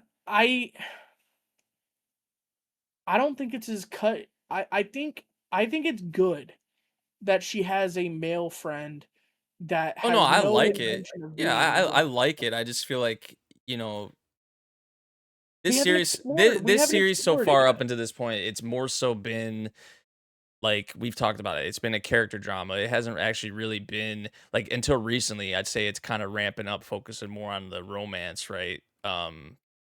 Potential romance aspect.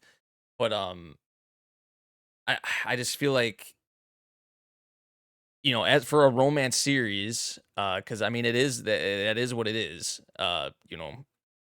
It's just they're the only 2 that, like, makes sense, like, that has made sense to this point, and, like, I get it, the whole, like, them being friends, and I like that, like, I just in general, I like their chemistry, even if they're an official couple or not, it'll be something I like regardless, but I just yeah, it's just especially knowing we don't have that much content left or, like, that many more episodes left in this season, I just feel like it's gonna take a lot, for Minato to I don't know, to rise up these, for me to feel better about him with her or just about him as a character in general, honestly.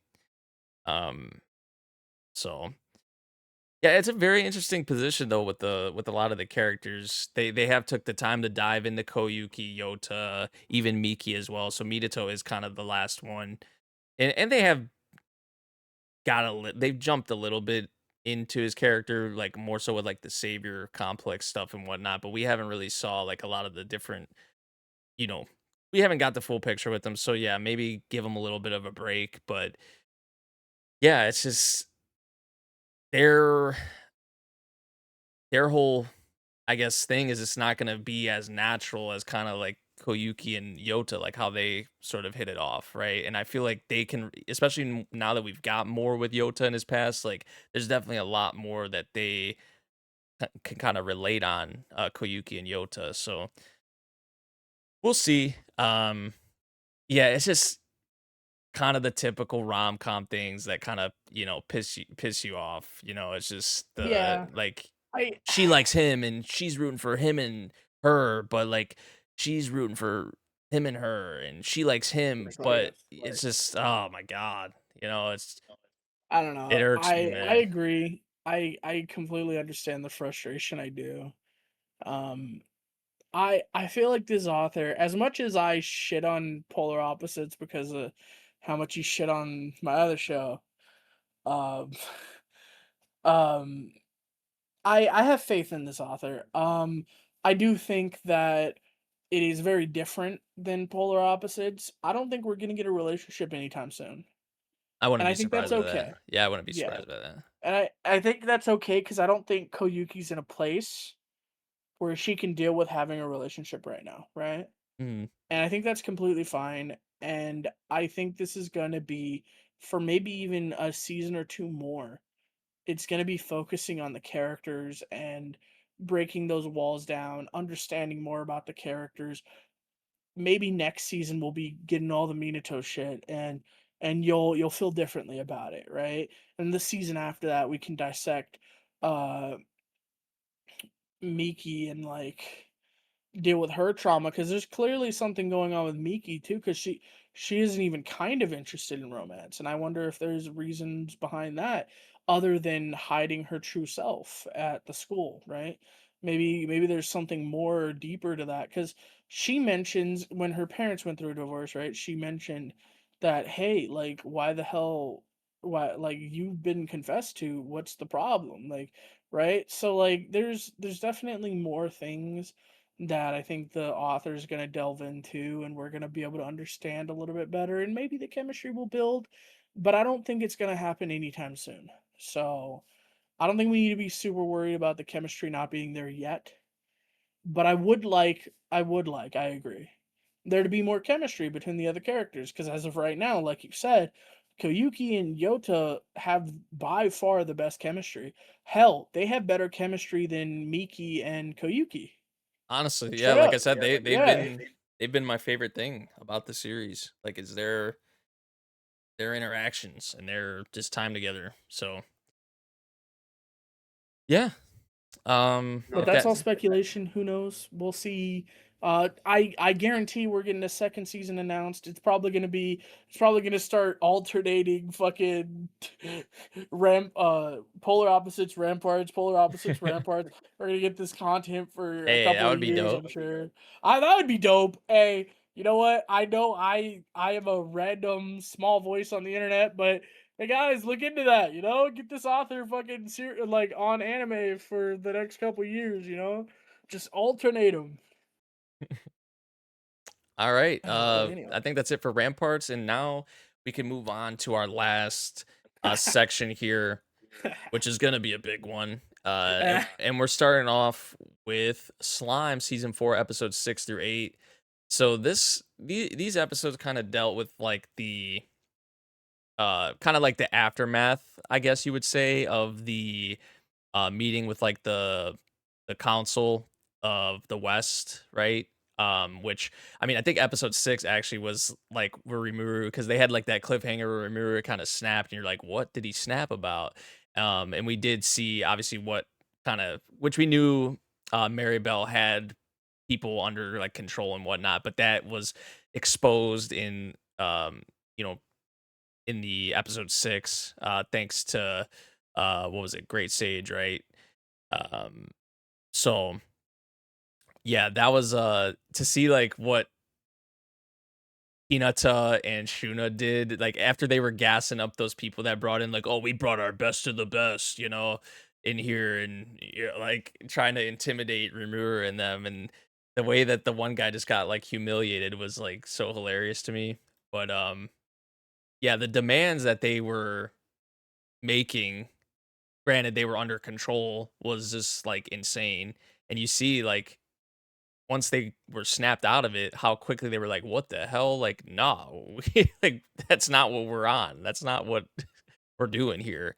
So yeah, that was like a couple weeks ago. That was kind of some of the stuff we were dealing with. But now we're moving into, I feel like some I feel like lately Slime has been starting to heat up a bit more. We've had this content with Glenda, which I really have been enjoying, honestly. And that's not just because she's hot, because yeah, she is hot, but like the content with her, and then obviously Mary Bell, and also the location we're going to now, which I feel like kind of came out of nowhere. I was like not expecting, like when they brought this up, that they were gonna go here, and like, oh yeah, remember, did you forget that you planned this? And with Yuki and Kazalim and stuff like that, I was like, okay, this just makes it, I guess, pretty convenient for because obviously we saw when Maribel was planning for this too, what she's kind of scheming or hoping kind of transpires. And Ramirez like, hey, we'll use this to our advantage, and we'll even though they're trying to say like, oh, this is a trap and whatnot, like, nah, we're gonna go here and just let's settle this, right? Like, let's take action here. If the person's gonna try and set a trap and make themselves known or whatever, right? Like this, we'll use that to our advantage. So I think it is actually interesting though how they set up a lot of this. I forget what the locations even call that. Is it Gustave or something like that? Like the wherever they're I want to say going. Gestapo, but that's not right. Yeah, whatever they were, however they described it. I think actually it's Clayman's, like, oh, Distave is the name of the place. I think it was like Yeah, yeah, Clayman's like yeah. old domain or something like that.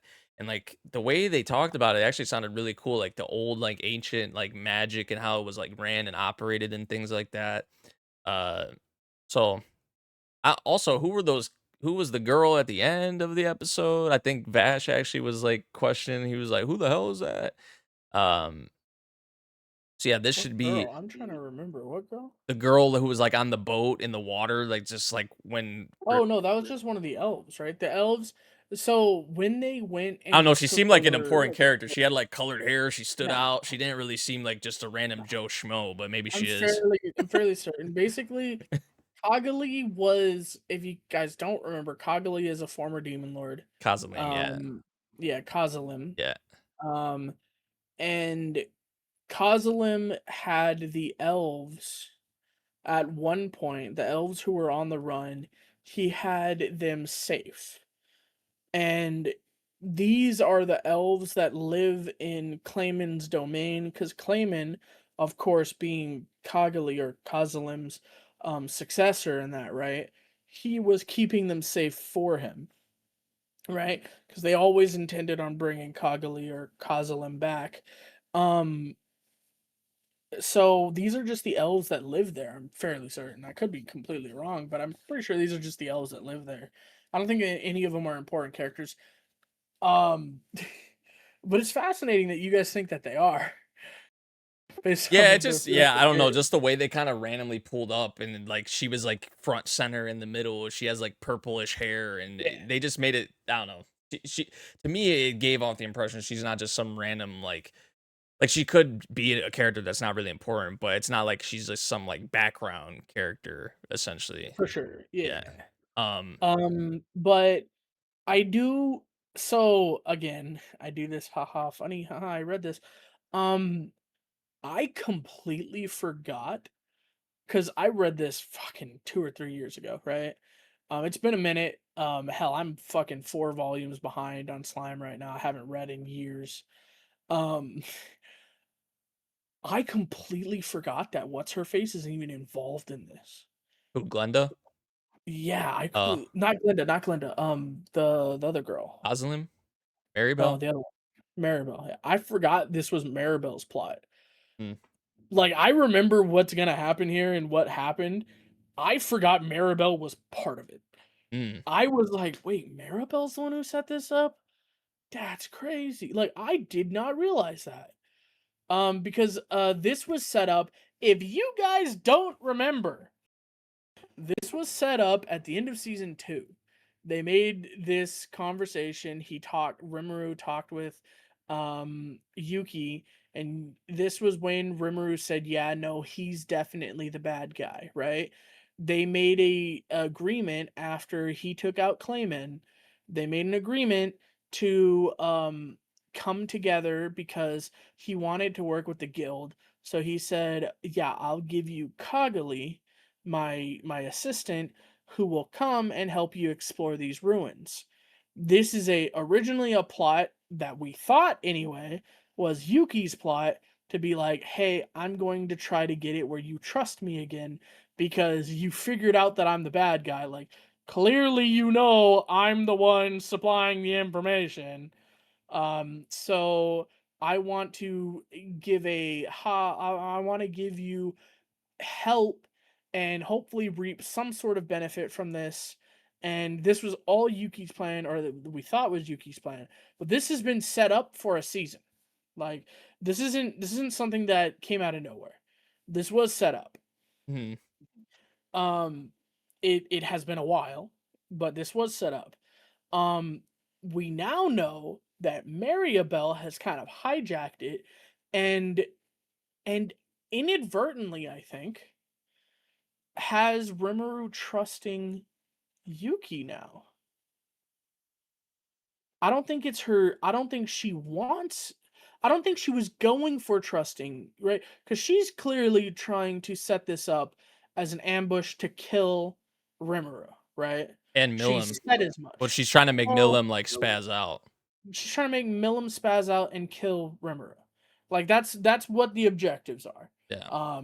Hopefully we get Milim to spaz out with whatever the hell they have, and hopefully, while she's spazzing out about that, we can get close and kill Rimuru because he's not shit. Because this goes back. Another one of our friends mentioned, "I don't understand why everyone underestimates Rimuru." This is the whole reason in season 2, when he became a demon lord and he killed the 20,000 people, he blamed that incident on Veldora. It was specifically so people wouldn't think it was him. Because if they knew it was him, they would not be underestimating him like they are now. Mhm. Right? But they didn't know that. And nobody was at the Demon Lord conference except for the Demon Lords, so they don't know how handily Rimuru took out everybody that got in his fucking way there, right? Mhm. So nobody thinks it's Rimuru who is the power in that nation. They all think it's I mean rightfully so, they think it's Veldora. I mean it is Veldora. But they don't understand that Rimuru is up there. And they don't again, this also helps at the end of what towards the end of or the beginning of season 2 or at the end of season 1 when Rimuru and Hinata fought, them fighting to a draw or not even a draw, Hinata would have killed Rimuru if he didn't get away with his clone, right? Cuz he fused up a whole bunch of the things inside of him and pushed them out so he could hide away in the grass and get away. This again, I know, a long time ago, but these are the two things that really get people to be like, "Well, he's not shit," because Hinata almost killed him. Because Hinata would have killed him. Hinata had a way to hurt Rimuru, which is significant as hell. Mhm. That won't work anymore, which is why he baby shook her in the next fight they had and said, "We can stop fighting, right?" Like, but because publicly they said it was a draw, and the first time they fought, Hinata beat his ass, that's why people underestimate Rimuru, which is a boon here because they think they have a fucking shot at Yeah. touching Rimuru right now. Right. So this So works it's like a really thing well for the for viewer. We're Rimuru. just like, okay, like Yeah. I mean, for but us, we're fucking annoyed. the Like, how the characters in fuck the did every series. It's like, no, characters in the series, I can point out every single moment that it has gone for Rimuru that people think that he's weak. And yeah, there's a lot of evidence that if you're just a person, a Joe Schmo in this series that is hearing about this shit, you wouldn't be nearly as scared of Rimuru as you think you are. And again, not Dog, is his name Doggeril? The hero king of the dwarves is helping with that. Hmm. The elf queen is helping with that. They're all helping to make him not look dangerous because he asked them to, and because they like him, Right. and because they understand that he isn't dangerous in a going to kill us all type of way, but they understand that he is a power to not be fucked with. And that's the thing that the humans don't get yet. Right. Because Maribel still thinks she has a fucking shot at controlling him. After We we just saw learned, what he did with Glenda. right, yeah, we learned that Glenda is in some ways a little bit stronger than Yuki because Yuki's completely controlled. Glenda wasn't. Is Glenda Yuki had though? a stronger skill. Well, I mean, we don't know, but I don't think he all is, intents and bro. I mean, purposes in the story, I've been saying that since he first got. you have been, you have And been. no, it got kind of. I'm doubling down on it, especially after the recent episode, because the freaking old man, the grandfather, was like casting doubt on Maribel, saying like, "Are you sure you got Yuki? Like, are you sure you have control of him and stuff like that?" I'm like, yeah, I don't He's know, like, "Fuck bro. this, Bro's it's like guaranteed." bro's doubting her and stuff. I'm just like, okay. Maybe Grandpa's got a point. Yeah. But okay, but for all intents and purposes, it looks like Glenda is in some way somehow a little bit stronger than Yuki because she wasn't fully controlled. She was controlled, but she wasn't enthralled. Yuki seems enthralled, like completely at her mercy. And maybe that's because he's been around her more. Maybe she's put more of an active effort into it. Who knows? But there's definitely something going on. So I think she is inadvertently helping Yuki with his maneuver. Whether because she's gonna be look, I'm gonna be look. This is slime And we've seen what happens to people who go against Rimmer. Yeah. Maribel's not long for this world. Okay? I don't think that's a spoiler to say. She's not long for this world. She's going to be taken out probably by the end You of would this season. think. I mean, there you would think, right? There's going to be 60 episodes. She's going to be fucking out. At least in the first 24, right? Like, let's be real. Mhm. Um, I mean, look, if you're gonna call that a spoiler, fair enough. I lost the bet, whatever. But she's gonna be taken out. We know this, right? It's fucking slime. There's never any real danger around. I think that kind of got solidified when he brought Shion back, right? Yeah. Like, there's nothing to be really afraid of. But I think this goes especially with being able to understand that wait, Glenda was controlled and Glenda's strong as shit. Rimuru might trust Yuki here because of Maribel. And that's something to think about. Right. Because now he knows, wait a second, I didn't analyze before, but is Yuki being controlled? Does that mean Yuki's not a bad guy? And that kind of throws, what if Maribel gets taken out and Yuki gains control again? If he's under control at any point, because like you brought a really good fucking point. Like, is he even controlled? Yeah. But if he is, Because if he's not, then if he's not, this does nothing, right? yeah. But if he is controlled some way somehow, then Rimuru might trust him again, and that might give Yuki an actual in to actually cause some damage. Mm. And I think that, and I know that's forward Or he thinking. That could, or couldn't he like he could use that as an excuse for like some of the things he Yeah, did for some things that he he's would. done, he Yeah. could use that for Yeah. sure. It's the same thing. Haha, look, I'm gonna bring up another series.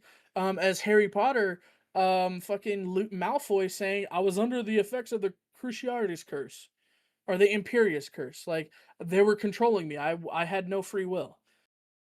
He can get away with some shit now, and maybe that's just something to think about. Like, what's gonna happen after this? Because let's be real, we're not afraid of Maribel, okay? Nobody's afraid No. of No. Maribel. This bitch really thinks she has a shot.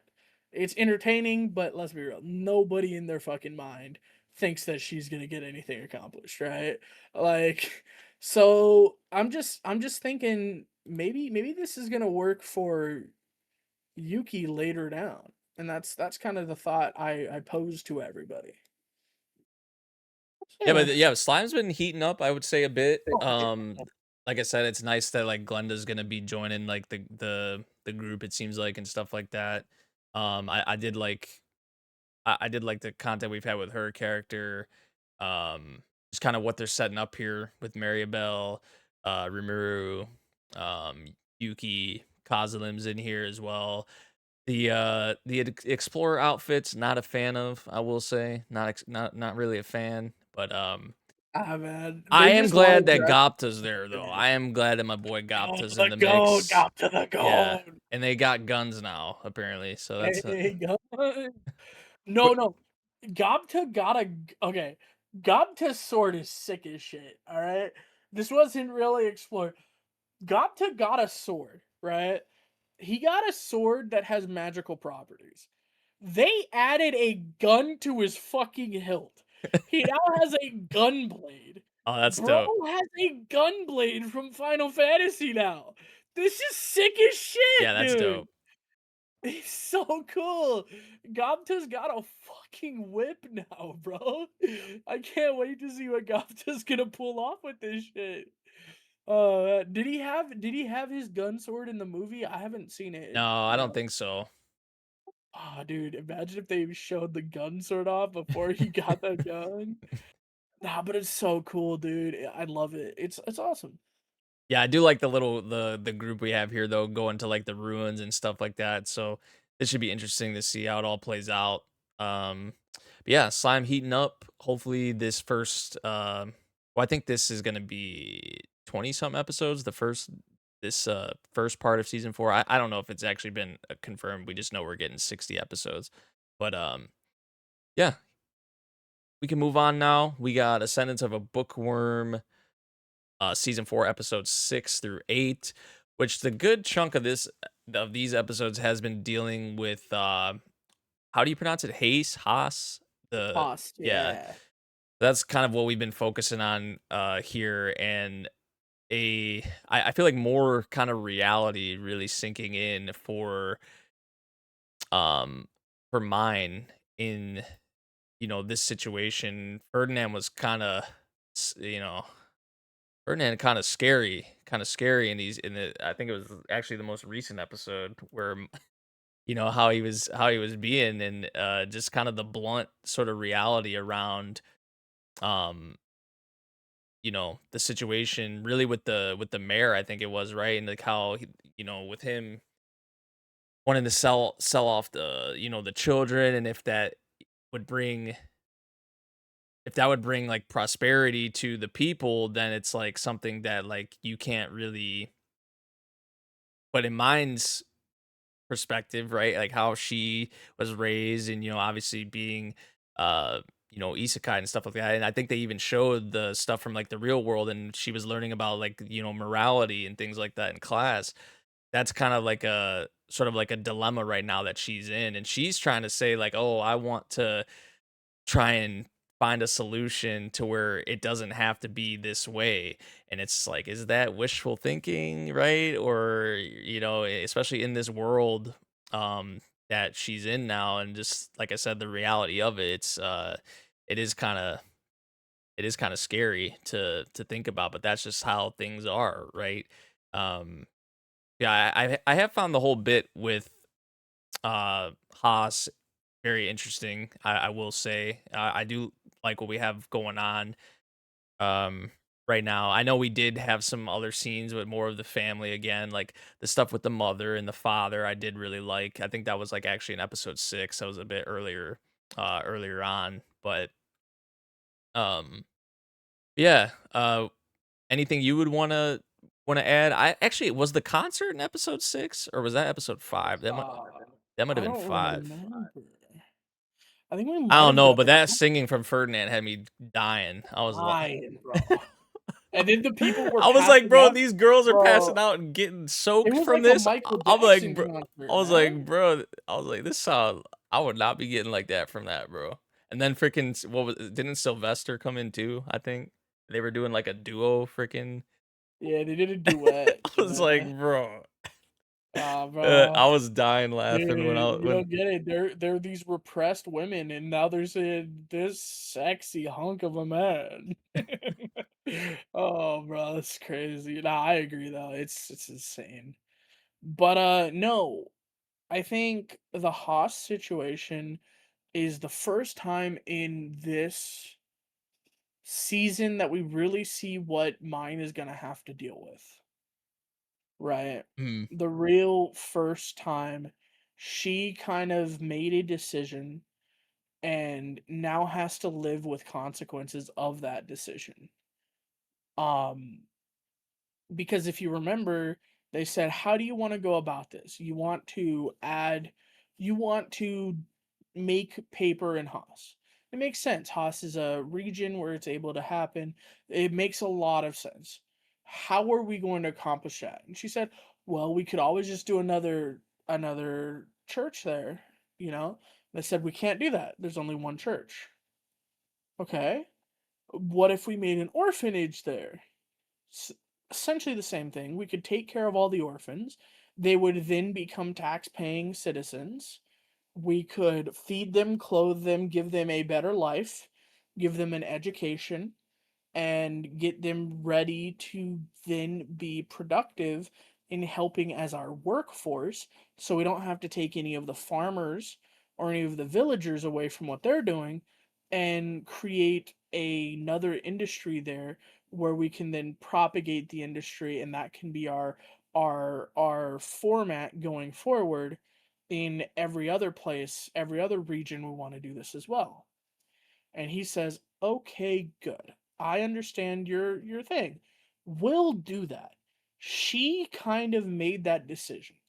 Sure, they agreed and they followed through, but they made it very clear that this was Mine's decision. This was something Mine was doing, because they had her be the one to put her mana into the foundation. That meant it belonged to her. And that meant that she put her mana into the protection spell. And that protection spell is what made it where the villagers, when they attacked, not this, is it, I think the most recent? No, I think it was the episode before, where they attacked, where she got a little, like, a ding, like, wait, the monastery is being attacked. Like, I feel weird. They specifically did that so mine would understand the implications.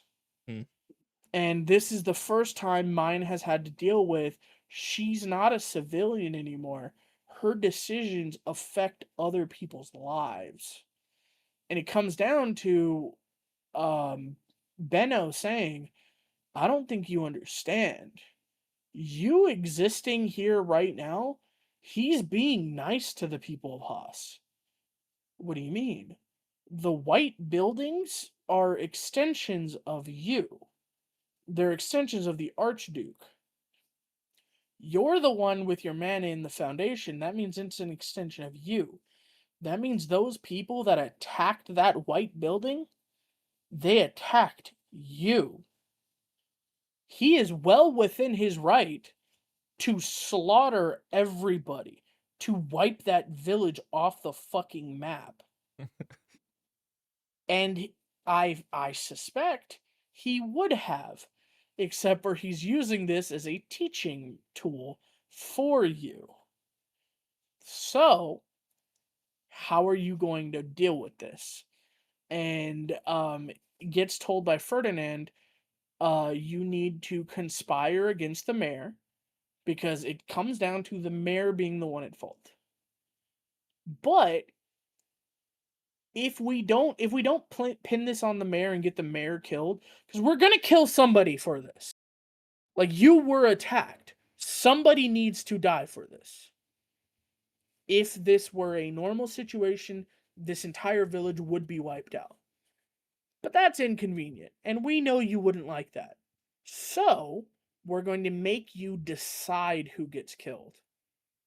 You're going to make someone take the fall. The mayor is the easiest person to pin it on. She goes, okay, then what, wouldn't they immediately give up the mayor? And they said, and she mentions they mention why. You need to understand the mayor is the person housing everybody during winter. He's the one that keeps everyone warm and fed during the winter. The people think you just stole their income source. You know, the way they would have gotten more firewood and more food during the winter, because they were going to sell these two children to the nobility to get the money to then feed and clothe and keep them warm during the winter, which they still have to worry about. You came in and took away the way they would have done that. Why would they agree with you? Like, you came in not understanding anything, imposed your will on them, and then said deal with it. Like, sure, you wanted the sunshine and rainbows and everything to go good here, but you don't understand enough about the people yet. You don't understand that She in doesn't their take eyes, she does the she's not really village taking that into account, like, exactly. processing, like, the weight of these actions. Yeah. Yeah, she just thought of what it could possibly do for what she was looking at.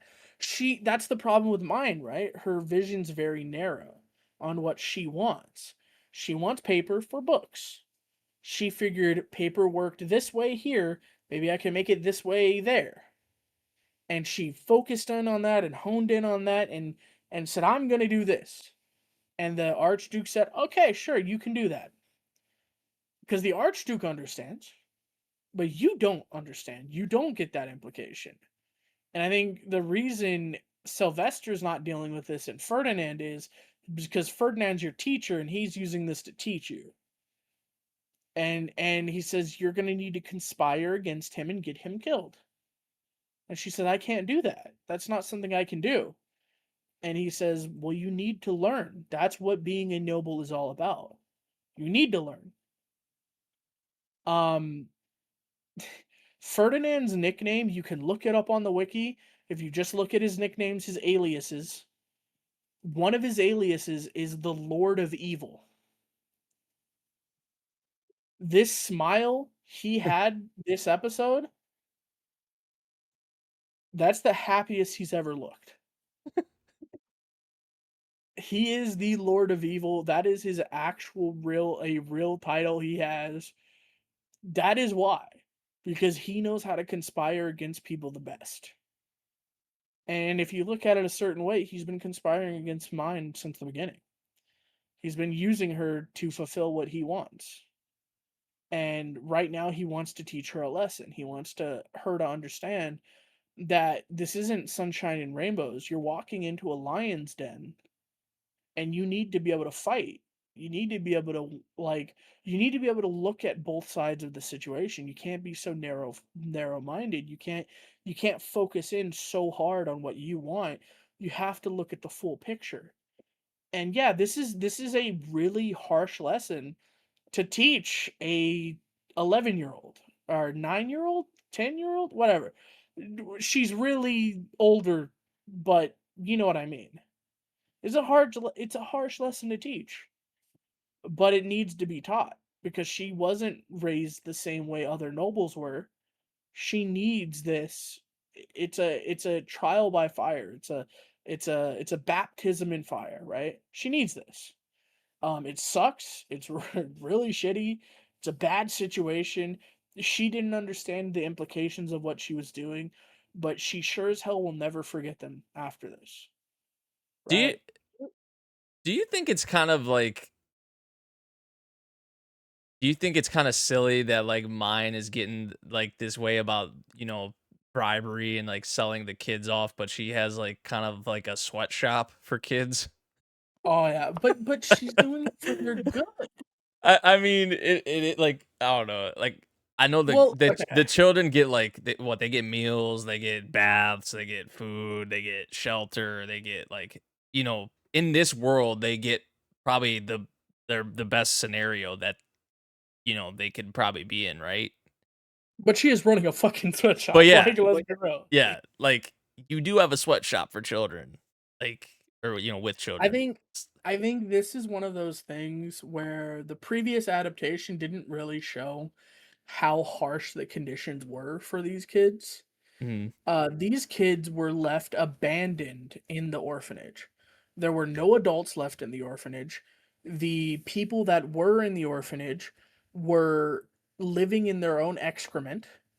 There Ooh, was piss and shit all over the place.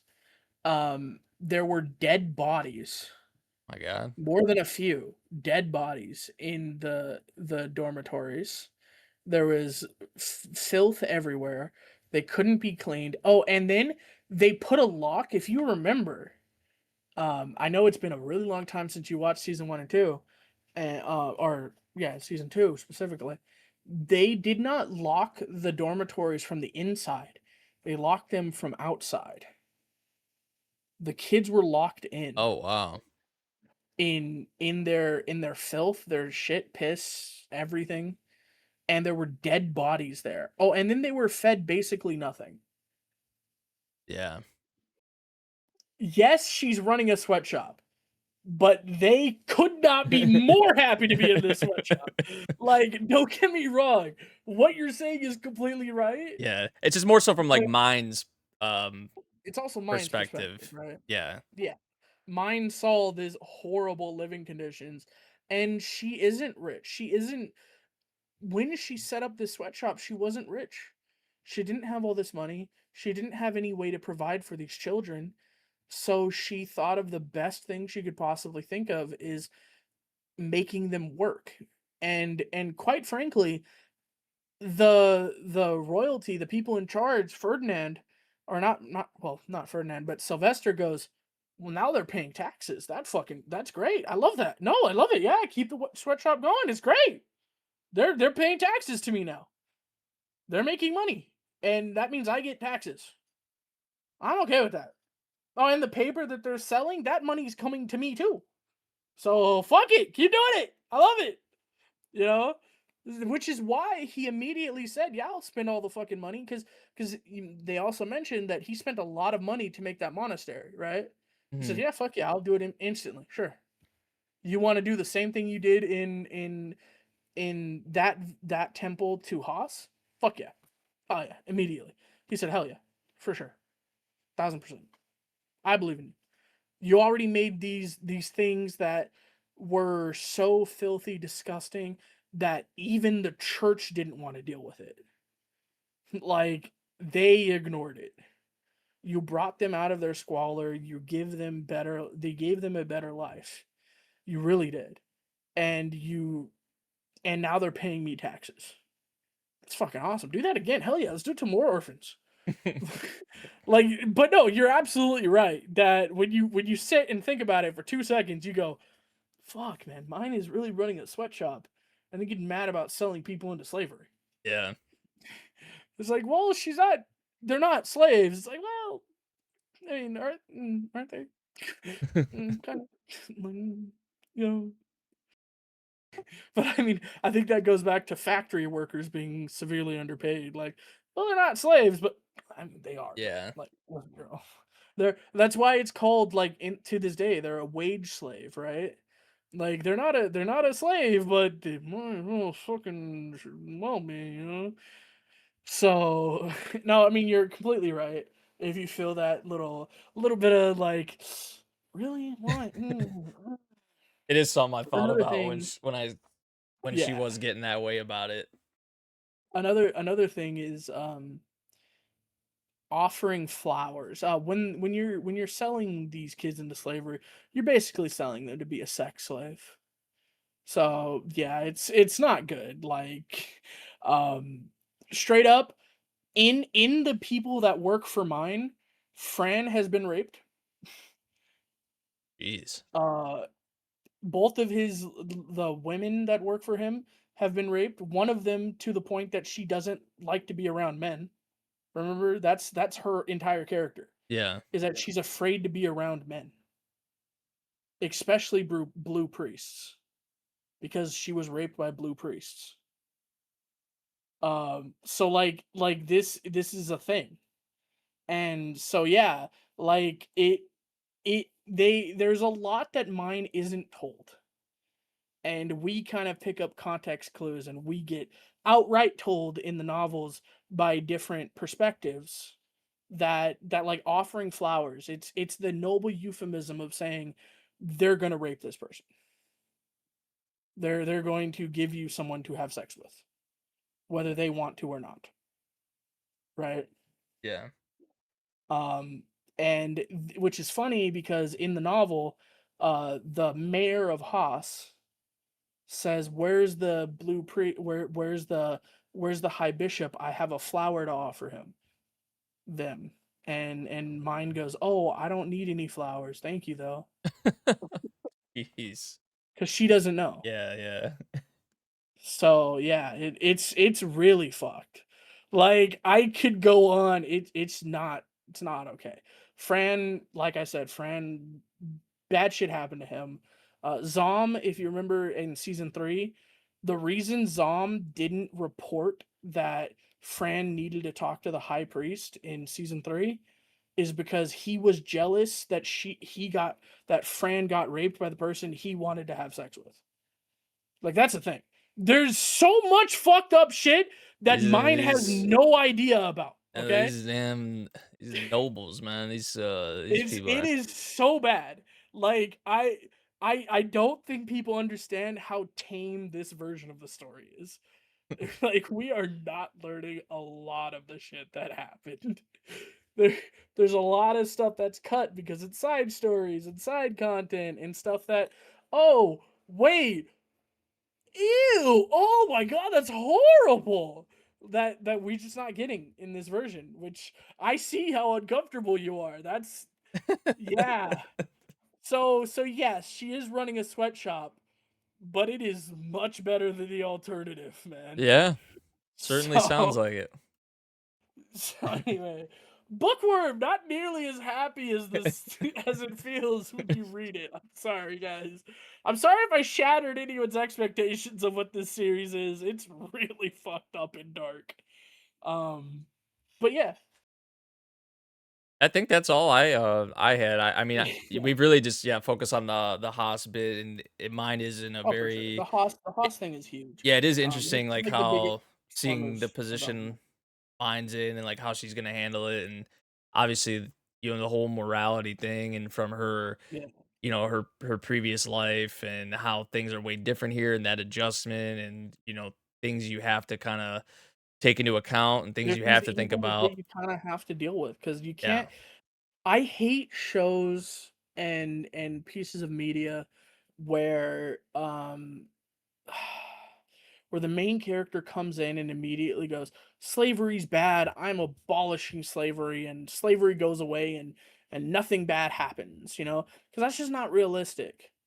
Like, Mushoku Tensei did it really well, right? With the whole is her name Julia? Julie. The whole Julie situation. Where at the end Hmm. of the day he said, I can't change this. Do you want to die? I will kill you if you want to die. Is that what you want? It's really fucked up. It's really heartbreaking.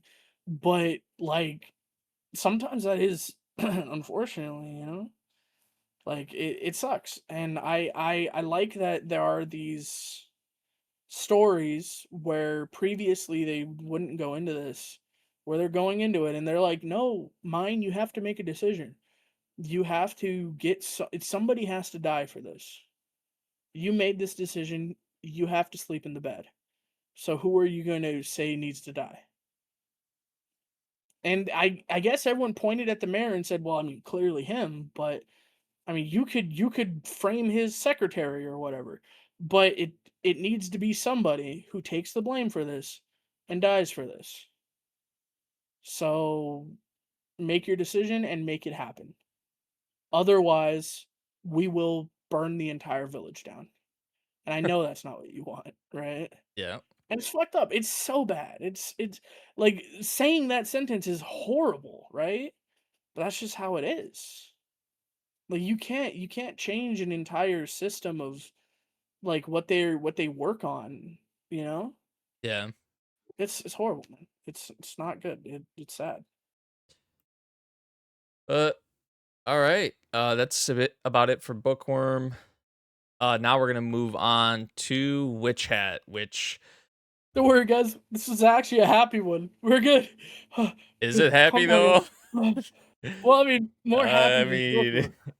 yeah, because yeah, this is episode 7 to 9. So this is like the whole bit with the rescue operation on the river, and then the knights show up. Which that one kid was annoying the hell out of me, by the way. The Custis or whatever his name was, Castus. Yeah. Like the kid, like he got saved, and then he got into more And shit. then I'm he just fell like, again, yeah, and I'm then just he like, fell and then again. you just hear the dad calling out like 30 times, like Custis, Custis. Eustace. I was like, bro, shut up.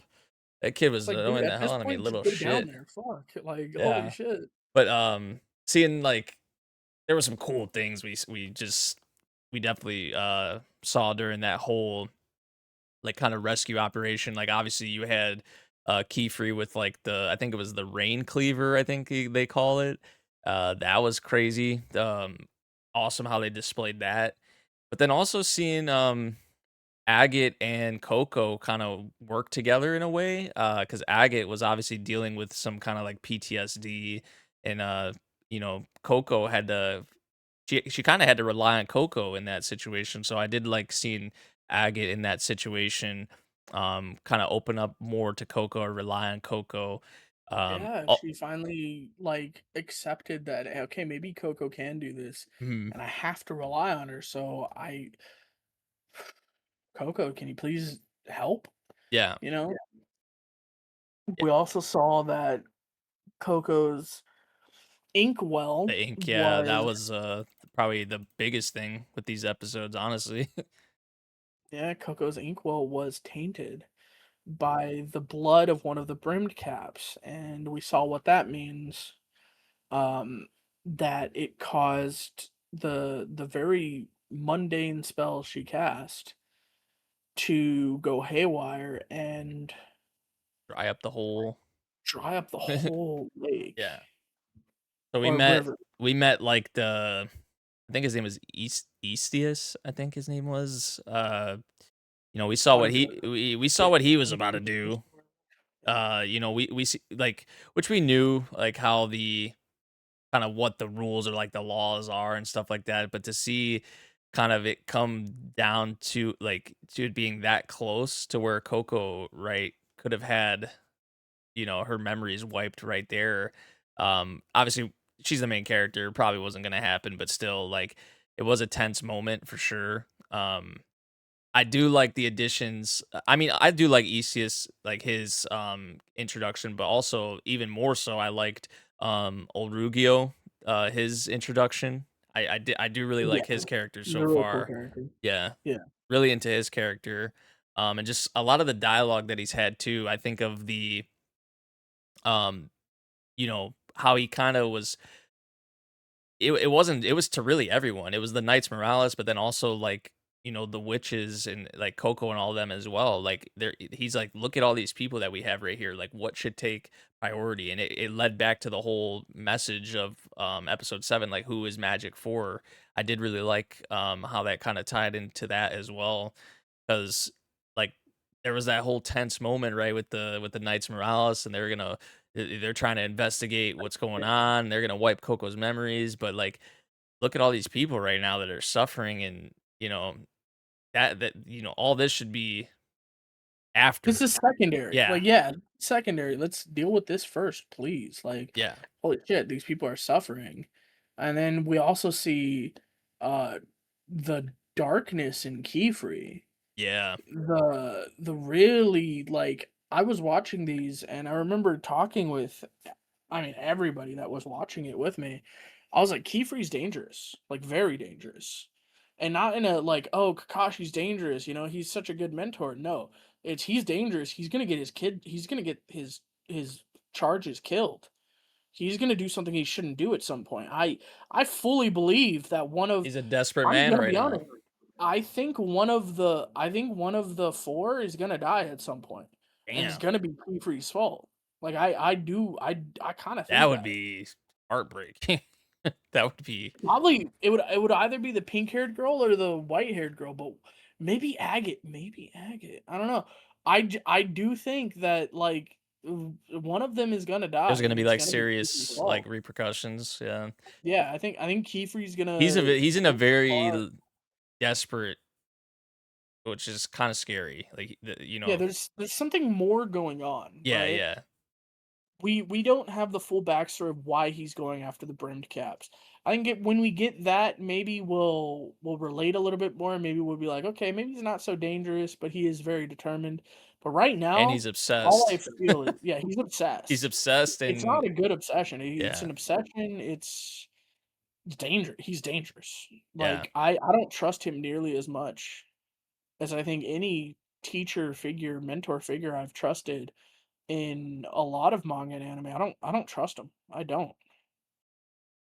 Which is good. Hey, which means that the author's doing something right. Like the media is doing something right. Mhm. Because I don't think we're supposed to trust him right now. I think I he's think he has. dangerous. I think he has good intentions to like teach the girls, obviously, and stuff For like that. sure, But for sure. like for him I don't think it's himself, nefarious, yeah, right? yeah, yeah. I don't think it's anything nefarious, but I don't think he's safe either. Right, right.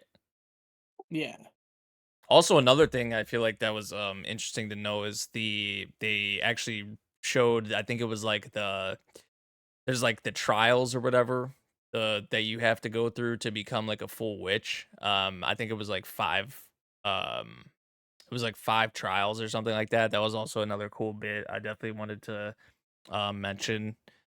But yeah, Egwin is I mean, kind of make Kiefer like look like a little bitch. I'm not gonna lie. Yeah, Egwin is no joke. So yeah, I did enjoy these episodes. What we had, like I mentioned, the river kind of rescue mission bit, and um Coco, the action that she took. Agate, relying on her. Keyfree had some cool moments. Orogio as well. Orugio, like Keyfree with like the Rain Cleaver, Knights Morales kind of. I mean, we knew about them, but like I guess really like their introduction, or at least the Eastius guy. Like he's kind of like the front man, front and center of like the Knights Morales and stuff like that. And then obviously you got the whole stuff with the ink bottle and Egwin, and yeah, there's a lot going on. Right now this series has been hitting as always, as you would expect. But I don't really have anything else to add for Witch Hat. I I think do okay. you got one more I thing. do think that I feel like we're focusing on episodes past, right? I think I think it's worth mentioning that we learn that the boy has silver, he has a disease where he sees the whole world in silver. Oh yeah, that was like episode 6, Okay. 5. Yeah, it's And been then he erases his grandpa's memory. Completely erases his memory when You're talking about they Keyfree bring when yeah, Oh, yeah, Keyfree yeah, we Keyfree talked about that. is dangerous. Have we? Yeah, we talked about that, like, in Hot or Flop or the episode before that. Okay, what happened in the most recent episodes? I'm fucking blanking, No, dude. well, we're not talking about the, like, episode that came out today as of us recording. Well, Uh, of course. yeah, but the most recent episode was um, like, Coco has, like she's having, like, a dream or, like, a nightmare, and, like, Egwin has, like, the bottle up to Oh her. yeah. Yeah, and then Keyfree gets, like, And Keyfree did ambushed. Yeah. he gets his ass kicked. Yeah, it's like a trap or Which like a which is crazy that the brimmed cat, by the way, just like no diffed yeah, Keyfree. yeah. As I said, Which kinda made Keyfree's like made him look like a little bitch. Bro was, like, yeah, on the made him floor, look like like, which is helpless. weird because I feel like Keyfree kinda made the Knights Morales look like bitches. Like, are the brim caps just those guys? Like, that's something to think about. I'm also really interested, of course, in what the brim caps goal is. I don't think they're necessarily an evil organization. I think everyone is staking the future on Coco. And I wonder what exactly we're staking on Coco.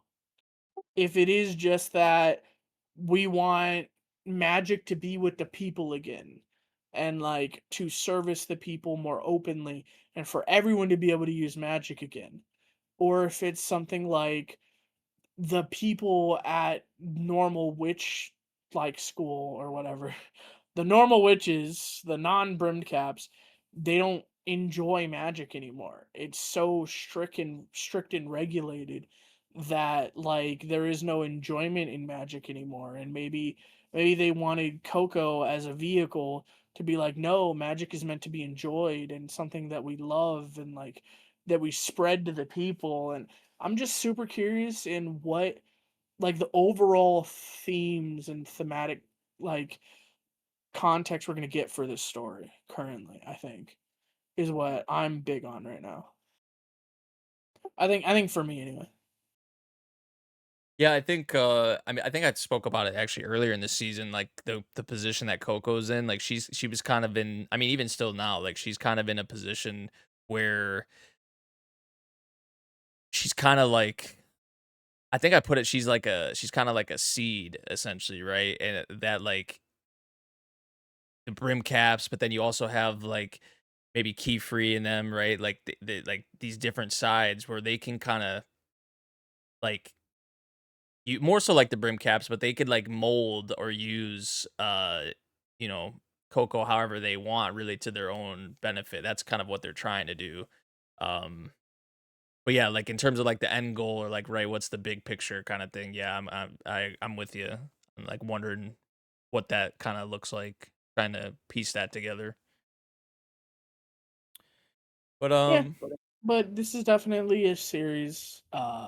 It looks visually stunning. I have a lot of fun with it. I can't wait for. I mean, I want to know more about the brimmed caps. That's the big thing for me.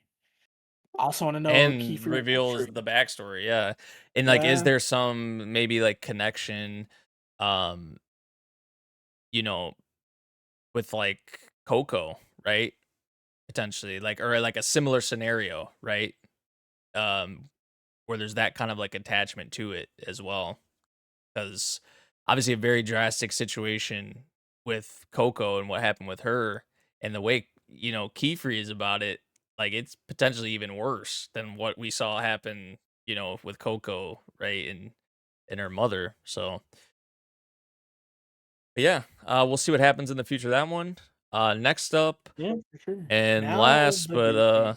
last but certainly not Definitely. least, ReZero season 4, episode 6 through 8. Um, Man, it's like where do you even start with these episodes? I guess to get it out of the way first off, because it was episode 6, I did really enjoy the Julius content and just like seeing season 1 reanimated and stuff like that was really cool, I will say.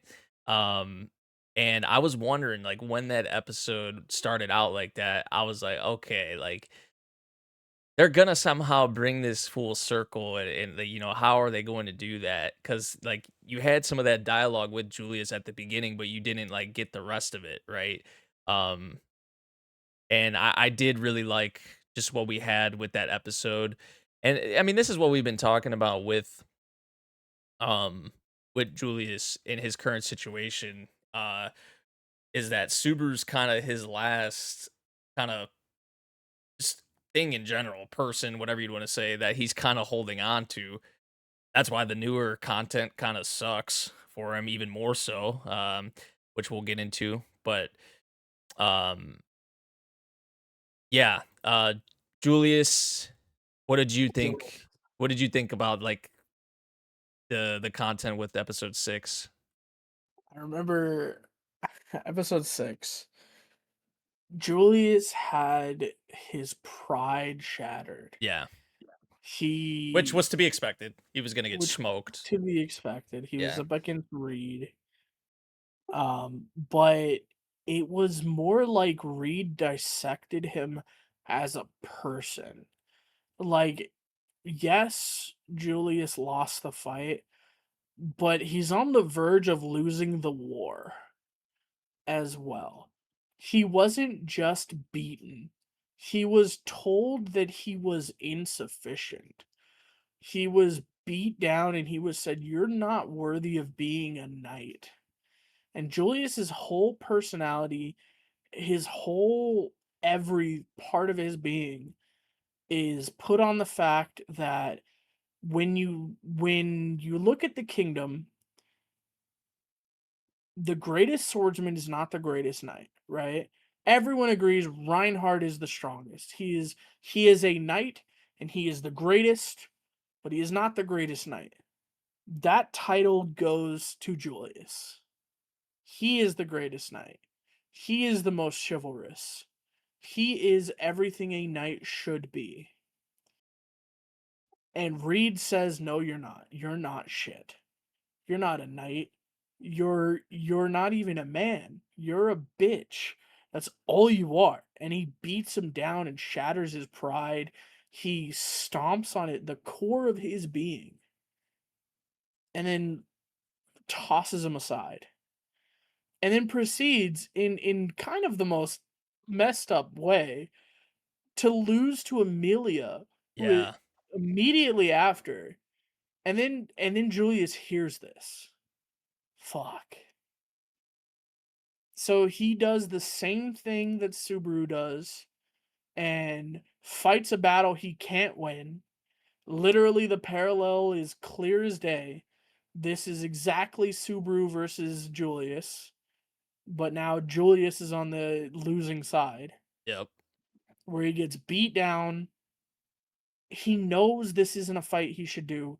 He knows there's no purpose to this fight, but he can't stand being told so blatantly that he's not worthy. He gets beat down, his pride shattered again, and then while they're walking down the stairs, there's a really cool line of Subaru going, "Fuck." I can't leave you alone because that's exactly what happened to me. Yep. So I know what you're going through. Yeah. I know it's stupid, but I get it. And I think I'm the only one here who does get it because you did this to me. So I know. I know how hard it is to get up after this. But Julius, you're that guy. Don't let this break you. It didn't break me. I know you lost more than I did. I get that. Like, you lost so much more than I did. Because Julius had a foundation. He had the things that really built him. Subaru didn't. Subaru was always faking it, right? He always was just chasing after the image of his father, right? Julius, on the other hand, he was a great knight. He is a great knight. He's a great swordsman in his own right. He has so much going for him. And it was all shattered. So no, it hurts him way more than it hurts Subaru, right? And and he goes, "Don't let it break you." And then to add insult to injury, Subaru and Julius have this really good moment, but then Subaru has a conversation with Echidna that Julius happens to hear. Yeah. The Oh, fact he's the man. right hand man, it wasn't He's disclosed the to right him. hand man. This is, if he has one other thing he can hold on to, one more thing that he could hold on to, is his loyalty for Anastasia. He is her right hand fucking man. And he didn't notice. Al did. Subaru did. Priscilla did. But he didn't notice. That's the that's the dagger into the man's heart when he was already completely Rubbing broken. salt in the wound. It's the salt in the wound exactly. Bro, why'd you kick him when he's down? And then in that same episode, because that this happens, but you gotta understand the implications of the conversation. That means the only person who remembers him, the only person who remembers him is fucking lying to him. And you can say he didn't lie to him, he just didn't tell him. Lying by omission is a lie. He did not tell him, therefore he's lying to him. He didn't tell him. And then you can think about it and go, why wouldn't he tell me? He wouldn't tell you because he didn't think you could handle it. And for someone like him, And for someone like him, yeah. oh boy. Oh boy. So now everything Julius has is gone. His pride shattered, his knighthood tarnished, his skills questioned, his confidence in tatters, his loyalty questioned. Fuck. What does he have going for him right now? Nothing. Crazy, man. Poor Julius, bro. Yeah. Poor Julius, bro. One thing I do want to add because like all of what you said about the Julius content, I love it. I love how they called back to the first season. I love just the dialogue, like the stuff with them on the stairs, how they reference their fight from before in season 1, and like Julius's last lines at the very end of the episode, how it moved him. Like there was someone in that room who was moved. Yeah, That shit hit. That shit hit that so shit hard, hits bro. so much. I loved that. Um, this is totally not relating to the Julius stuff, but I mean, it wasn't the same fight with Reed and all that. Like when Amelia came in and all that, people were making a big deal about the Amelia boob freaking thing, and I was like, before the episode came out, people were like, "Oh, people are gonna be talking about this, and they're gonna try and cancel ReZero." And I'm like watching that episode, I'm just like, that was it. It was just another one of those things, right? It's Yeah, just it's just like a stupid thing.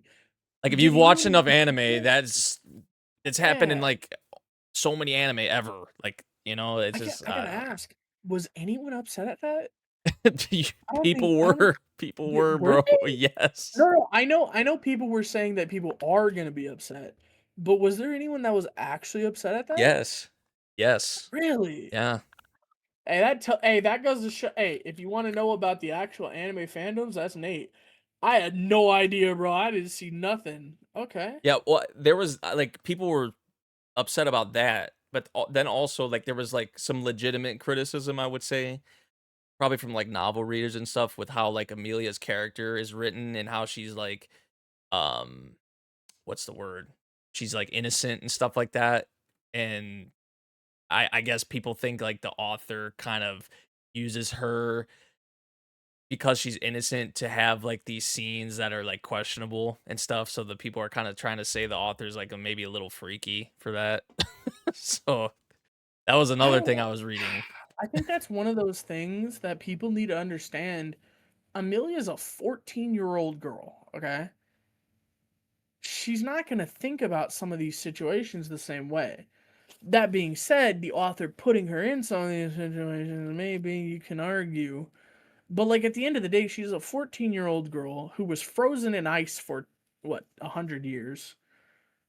So she looks older than she is.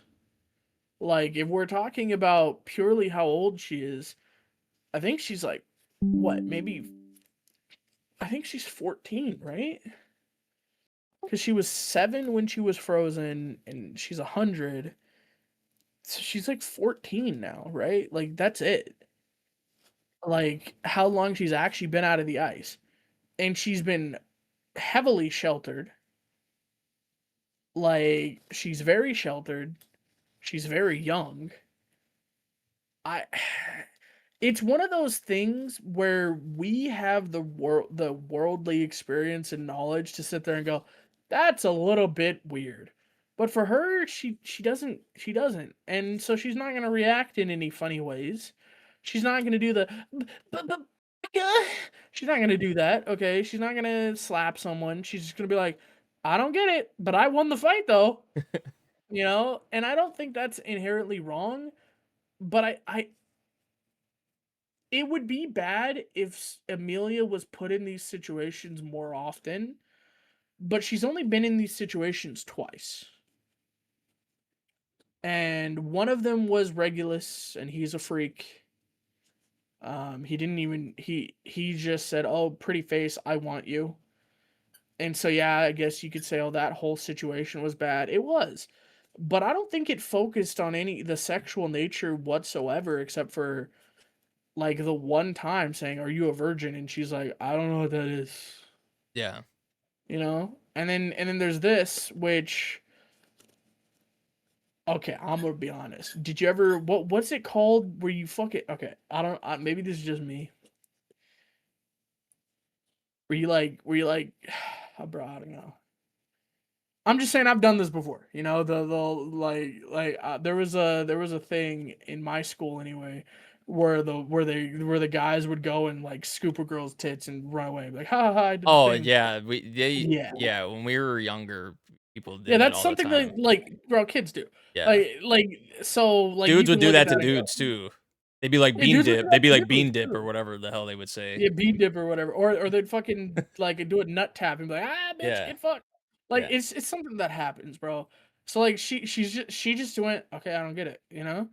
And I don't think that it was meant as in like it was sexual from his perspective, but I think it would be a problem if it lingered and went, ha, look, jiggle and blah, blah. It didn't do that though. It was just that happened and she won the fight because it happened and she doesn't get it and nobody lingered on it. Nobody like I think Subaru said I hate that guy, right? But No, the realistically dialogue that it followed that wasn't. actually was funny because Reed was like, "Who Yeah. raised you this way? Like, you know, you need to blah blah Don't you know blah." what Yeah, modesty is? yeah. Yeah, who's raising Then her? Subaru's like freaking the fuck out. So I did I get don't a know. kick I out don't of think that. it's He's like, "Hold me back, nearly hold as me back." bad No, it as wasn't. people are No, it making was it. not as bad as. Of course, that's usually how these things, you know, turn out.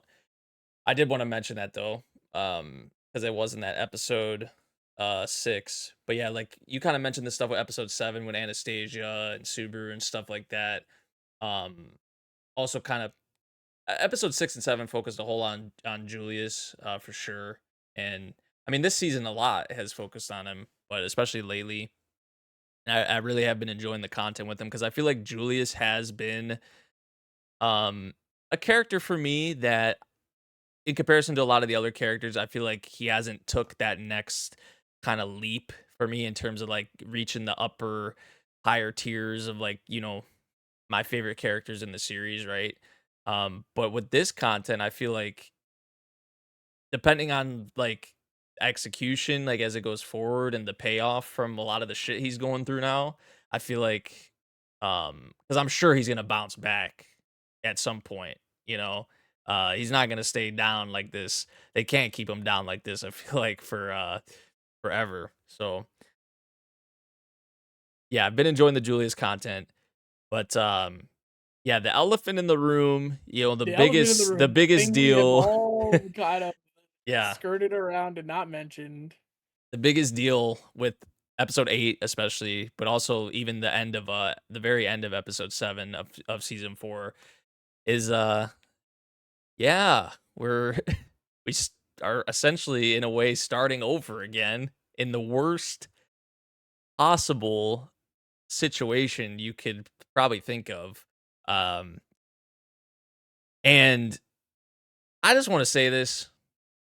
I don't think I talked about this ever on the podcast, but I have Gremlin knows for sure that I've said it. I was saying before when I saw the visual for this season Oh, that dude, it made me so fucking yeah, mad, bro. before this season started, I saw the visual and it was like the whole "Who are you" thing.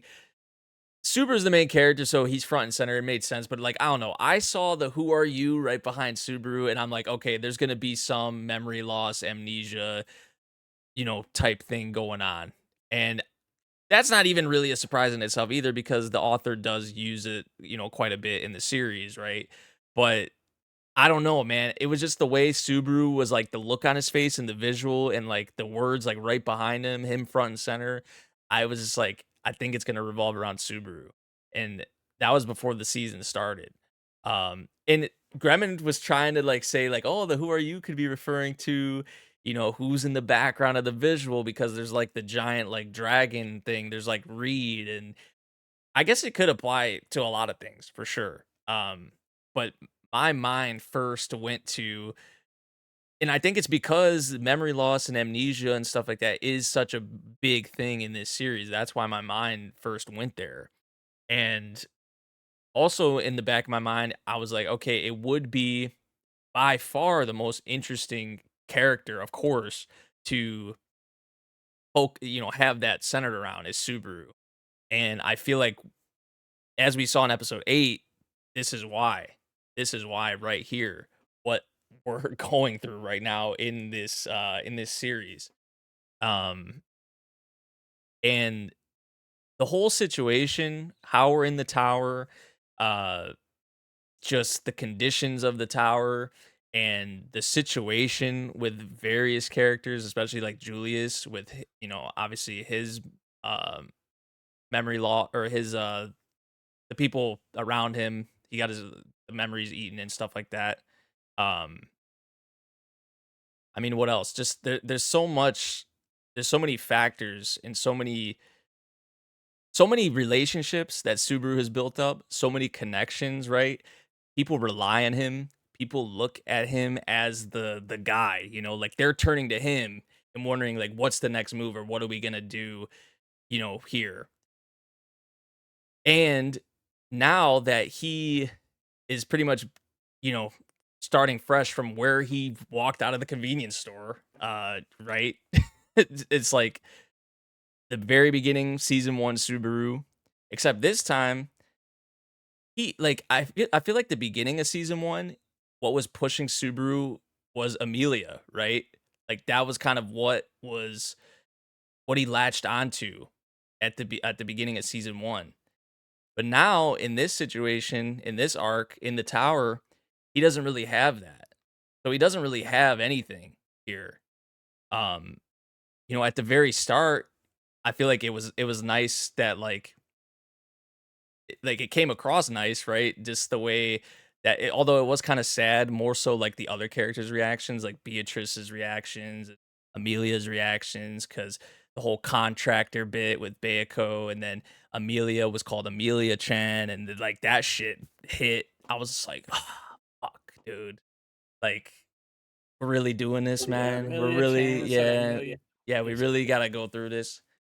But just, like, I don't know, the conversations that they were having, that Subaru was having with them, um, I was like, "Okay, this isn't, like, all too bad," because, like, they were kind of explaining, like, how what's the kind of person that Subaru was to them, and, you know, things like that.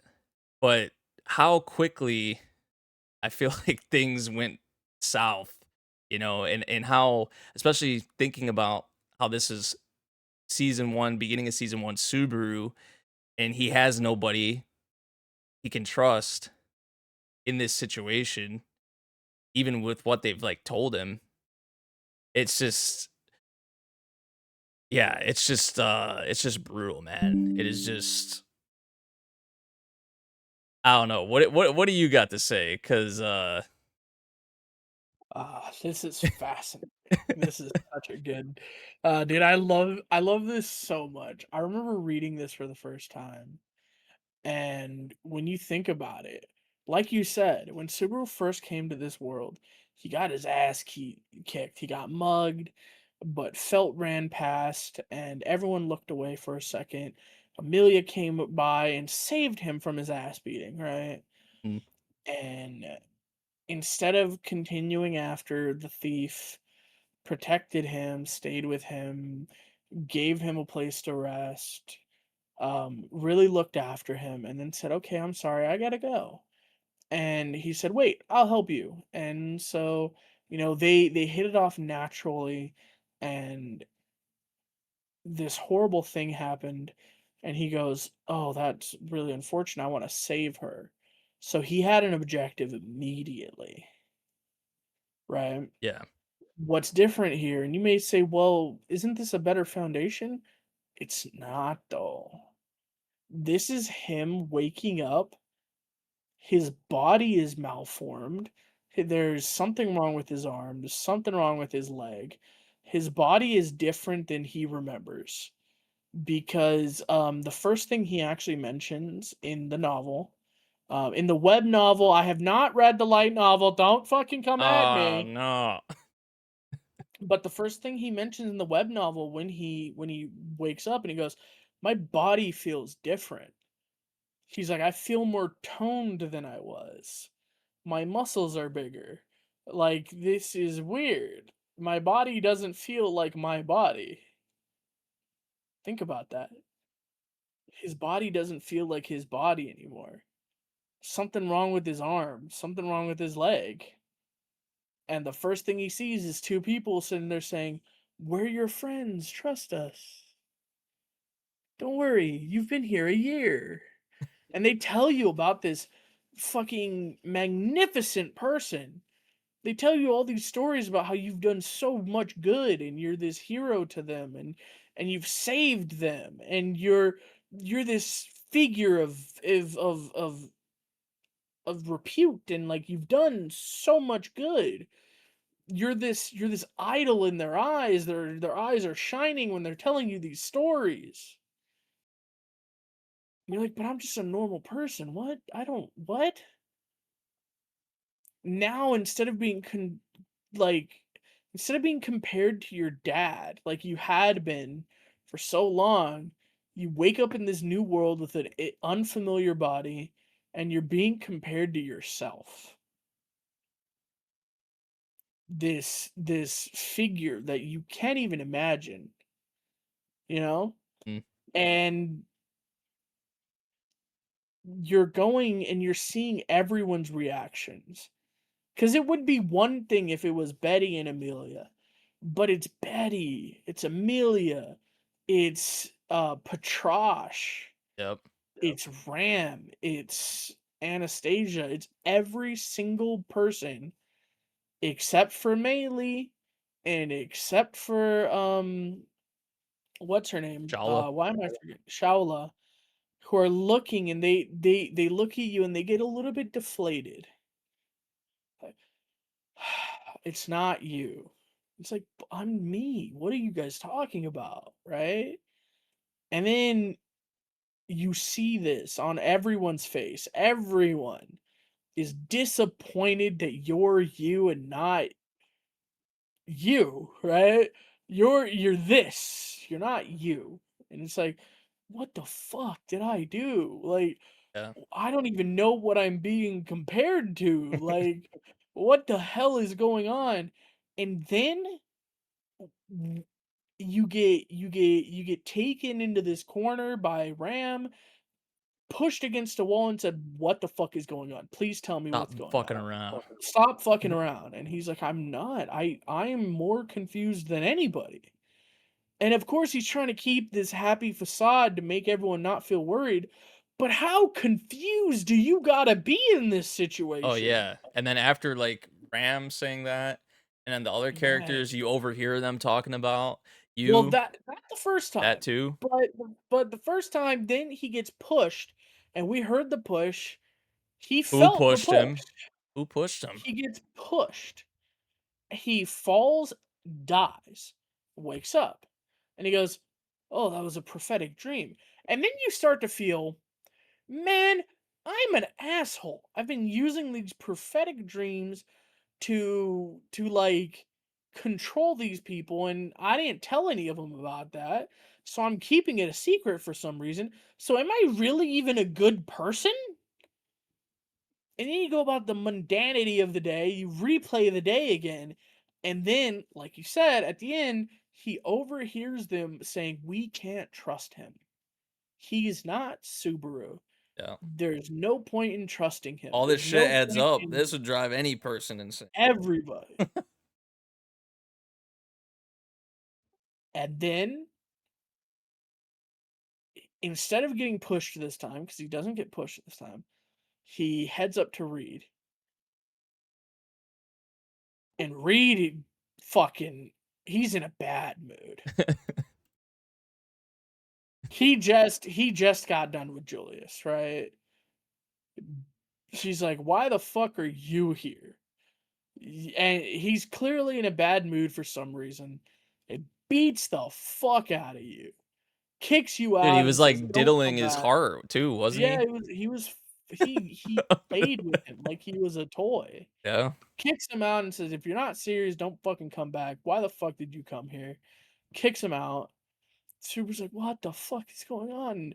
It's either this malice directed towards me for no reason. I don't know what's going on. And then there's these people that have this unwavering faith in me, and I don't get it. And then apparently I'm an asshole because I'm not even telling them that I saw the future already.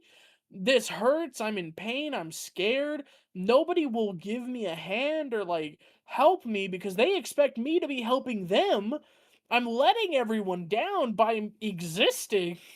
Like, holy shit. This is like Subaru's perspective here is like, what the fuck, man? He can't catch a break, you know? And then they mix in the freaking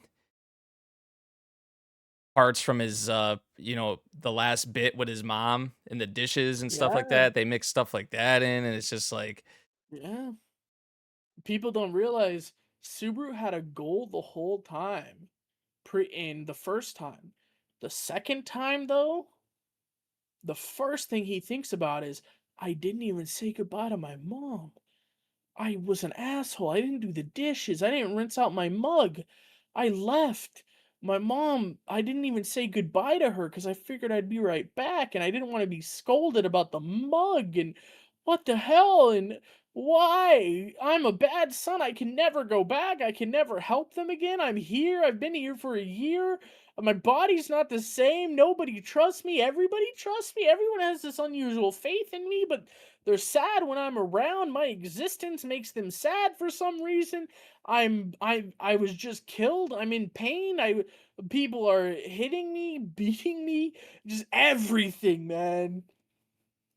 And he runs away. He runs away, which fucking valid, bro. Valid. What do you think? Who do you Yeah. believe? Who's Who do you genuine? believe? Who's not? Who's someone lying? I mean, just like I said, this would a lot of this just adding up would drive anyone insane. And you know the kind of person you are, like where you came from, your pet, your past life. But then you're being talked about in the way that everyone's talk. Like, yeah, man, it's just It makes no sense that these people would look up like to you me. so much. Surely not. Me? What? I know me. I'm scum. There's no fucking way. That means I'm lying to them. That means I'm a horrible person. That means I've done some fucked up shit here, and all these people are looking at me with gratitude and gratefulness in their eyes, but now they're so disappointed that I'm me, and I'm just me, and I'm just here, and I was thrust here without anything, and now I'm here, and now everyone's so sad, and what's going on? Dude, it Yeah, so like Julius went through it. Subaru's going through it too. yeah, Oh, and the then dynamic duo. again, even better. Oh, by the way, the one person that remembers Julius gone now. Yeah, yep. Yeah, That's what fuck I it. was kind He's of out. alluding to earlier. I was like, we'll get to Yeah. that later. It's just like, okay. Holy If you didn't crap! think it got any worse for Julius, there you go. But It not, gets a little bit worse for Julius now. yeah. But not just like the stairs bit. I mean, this is just like ReZero at its best, right? Like, you know, I tweeted about it. I was like the psychological, physical horror, the paranoia, just yeah, man. It was just they presented it like perfectly. They made you feel like they kind of put you in the shoes of Subaru in like this situation, right? And just how, from his perspective in this situation, kind of what he has to kind of take in and his mind is just like so much like I was just doing earlier. I'm just like his mind's just a jumble, right? It's just like what can you what information, can you take in and it's just what do you believe? What do you like I said, what is genuine, what is not, you know. Oh, and then I didn't even mention there's something I forgot about. All the way through this, after getting his ass beat by Reed, the witch shows up, Yeah. Yeah. which is horrifying but also comforting. It's not very shown in the anime, but every time he has an encounter like this with the witch, he feels safe but wrong, but comforted, but terrified, but it's all these conflicting emotions all at once. And she does the whole pat on his heart and everything, which is fucking terrifying. And it's just everything compounding. I'm not surprised that he just ran away. Yeah. Man, man, Subaru. Oh, bro. It I think. oh, man. Oh, it's so good. Yeah, it literally went from like man, I don't know, it literally went from like 0 to 100 because it was just like yeah, your goofy Subaru doing his poses is back. Like, they had some comedic bits, like he whipped himself with the freaking whip and stuff like that. Like, I don't know, there was like these little goofy moments. Like, it's kind of cool to see season one Subaru back, as people are putting it. But then, yeah, like as the episode progressed, it was just like a descent into madness, honestly, for him, and rightfully so. Like I said, anybody in his situation would end up the same way, I feel like, for sure. Like, how could you not? Especially with how many people are talking and chirping and saying and questioning you, and yeah, it's just man. And now you're about to get killed again. And then, dude, and then the worst part is like, imagine speaking to somebody, right? Imagine speaking to somebody and they're looking at you with this expectation in their eyes, and you speak, and their entire countenance falls because you're not who you are. Yeah, And that's gotta be so hurtful. It like Amelia Chan. We saw the deflation happen with Amelia. The just everything she's like, oh. Yep. She's hurt by that, and you're like, "What did I do wrong? I don't what did I do wrong?" I see that, like, Subaru's not dumb. His insight's pretty high. He can see that people are reacting, like, specific ways to his words. He's like, "I have this much power, but I'm just a normal person. I can't do magic. My gate's broken." He learns about the situation he's in. He's like, "Why are these people looking up to me?" It's dude, Yeah. I know people want to I've seen it online, people are going like, "I don't get it. Season 1 Subaru wouldn't have descended this quickly." You don't understand what season 1 Subaru's going through right now. This is fresh off the boat Subaru, Yeah. and this is nothing like how he first appeared. This is completely different. Dude, it's Fucked. Tepe is very good at what he does. And this is what I was saying. This is like, because I was gonna be upset honestly if it was another character that lost her memory or something. After with Julius and and Crush, obviously Rem and all that. But like the fact it was Subaru, I was like, okay, I can get down with this. And what we had in this episode is, and probably gonna have going forward, is I feel like why was fine with it, totally fine, more than fine, with it being Subaru the one, right, that kind of has like the memory loss and the reset and stuff like that. So, but yeah, man, I don't know. I'm scared because this is season one Subaru also, who this is a Hasn't had the character development. yeah, that, and also this is a discussion we've had where over time he stopped using Return by Death as a crutch. But like back early in the series, that was a different story, right? Like It was his best friend at yeah, the beginning of the series. exactly. So, So, I gave you a little bit of shit. You gave me a perfect transition. At the beginning of the season, I gave you a little bit of shit. You said 1 death, and you quickly revised that after the first episode. You quickly revised that somewhere in the 20s. I gave you a lot of shit about that. I said, yeah, I think I "Why said, so did I say high?" 27? I You think I said said 29 or something, yeah, I right? think I said 27 because seven's my favorite Okay. number. Um, Yeah, you know what? That makes sense. uh, And I gave you a lot of shit about that. But that number's feeling a lot more possible now, isn't it? yeah, Yeah. yeah. Holy. Yeah, yeah. Well, he's definitely about to get Subaru, like another you one said. with Shala. Oh, for sure. Yeah, Shaola. Yeah, Speaking of, do you have any idea what's going on? Well, I mean, we know what's going on, but what do you with think? Shala. Yeah. Well, the rules of the tower were broke, right? Yes, they were. You Yeah, cannot leave before you finish the trials. yeah, Um, but we saw her pupil split into 3. yeah. Like it was like she was like a fucking robot or something. Like she's being controlled, Or maybe, or some shit. or maybe Alright, I'm gonna It's I'm automated and big it's not really I'm gonna Shala. I'm gonna lay down some clues, okay? Who is the person who is near Shaola all the time? Person who is near Shala all the time. All the time. Oh, Melee. What is Mei Li's power? Uh,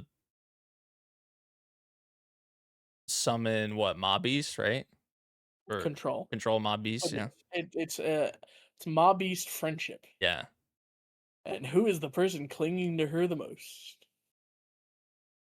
And Clinging to what Shala, is her Melee. entire Melee. And what is Melee's entire character design? There's 2 specific things I pointed out that they were the 2 things that made sense for a certain puzzle. What are the 2 things? Stars and what's the other thing? Her ponytail? No, that's not right. Her scorpion? Yeah, she's a big ass scorpion, bro. Hmm. I mean, let's be real. Like she's a big ass scorpion mob beast. Like if you didn't get it, all the clues are there, brother. Like she hangs around with Melee. Melee never left her side because the safest place for Melee is next to the fucking uber powerful mob beast that Mm. she's the only one that knows is a mob beast. Yeah, I It's clocked the scorpion bit, but I don't know. Yeah, for some reason I didn't think. Yeah, that makes uh, sense. That makes sense. I'm I scared feel now to see comfortable. what the fuck it even looks like. I'm comfortable saying this because I've seen everywhere people who had no idea. I've seen people watch for the first time going, "Oh, so she's a scorpion mob beast, right?" Because I mean, Meilei's all around her. I mean, look, technically yes, it's a spoiler, but motherfucker, all the hints are there. You just didn't see them. It's been waved in front of your face the whole Yeah, time, you can't brother. really be mad about that one, I feel like. Like, so yeah, the triple pupil, that's her transforming into a scorpion. She is losing control of her faculties. Let's see what happens next episode. That should be fun, don't you think? Yeah, can't wait. Also that makes sense. Her sniping with the needles, her stinger. Mm, yep. Yeah, it's literally her stinger because Yeah, but she's her. I Yeah, mean, ReZero these past 3 episodes been peak ReZero. Um, peak Rizzo, man. this and then what was it, episode 3 or 2? Uh, Uh, 3. yeah. I mean, I think I said it on Hot or Flop. I was like, besides episode 3, I was like, ReZero obviously was It like hasn't been S ReZero tier, but yet. I was like, it hasn't been Right? peak ReZero. And then these episodes, hey, and I'm just like, there we go. So, and I think there's probably I wouldn't even be surprised if there's even better stuff in store for sure.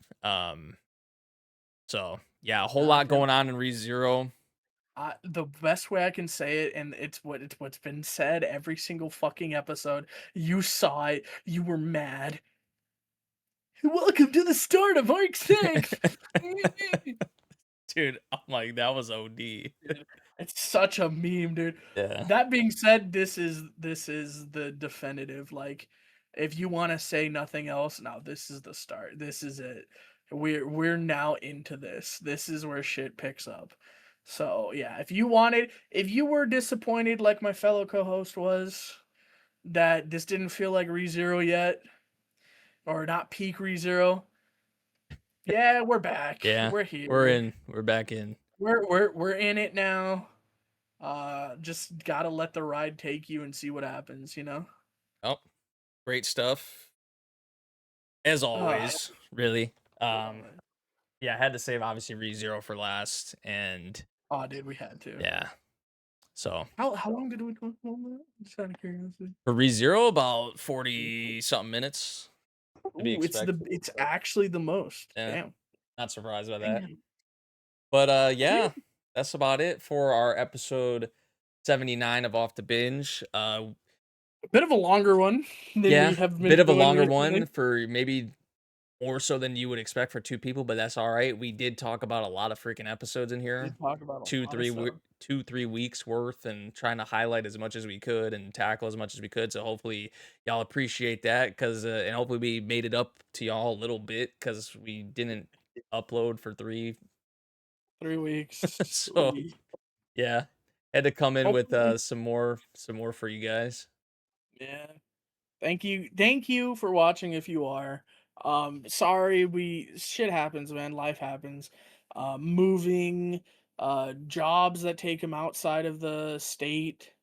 That's Vash. Yeah, Vash should be Uh, back next week, I think he said. should So, be. Just not having time to watch shit, just not being ready at time and being like, I don't feel it, feeling sick, feeling under the weather. It happens. Man, forgive us. We hope.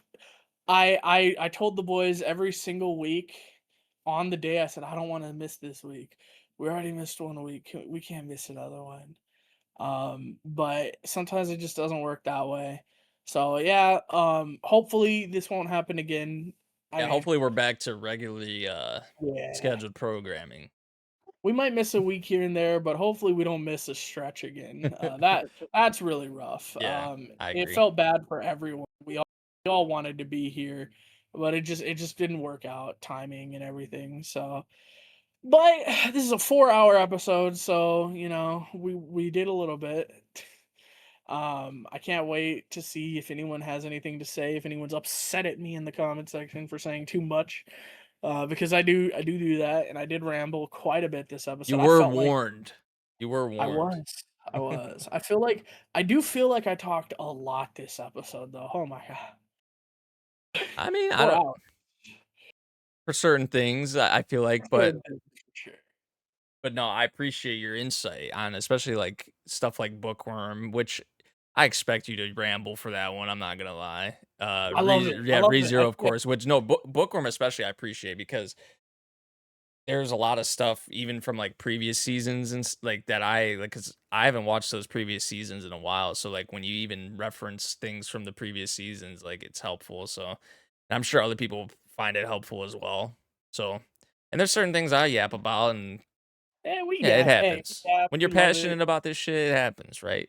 So, yeah. That's most of the reason we do this. We love to talk about this shit. So Oh, yeah.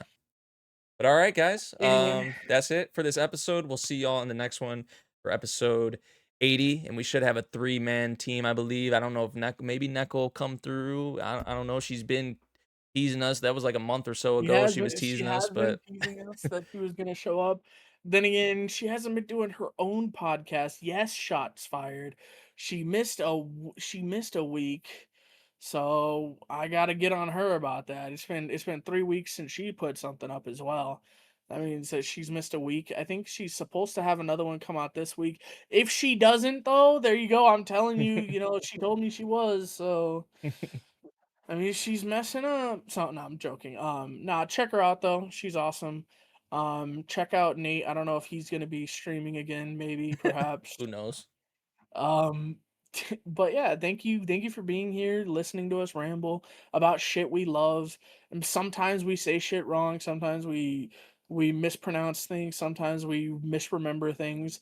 Feel free to let us know. Don't be dick about it. But yeah, let us know if we're wrong. If I misremembered something, call me out. I respect it. For sure. But yeah, I don't try to misinform, but sometimes I get shit wrong. It's been a while. It happens. We're human. Um, we're human. But no, appreciate y'all being here. Thank you for watching. See y'all in the next See one. y'all next week. That's it. Regularly scheduled programming coming back next week. Hopefully. See ya. Hopefully. Peace out, everyone.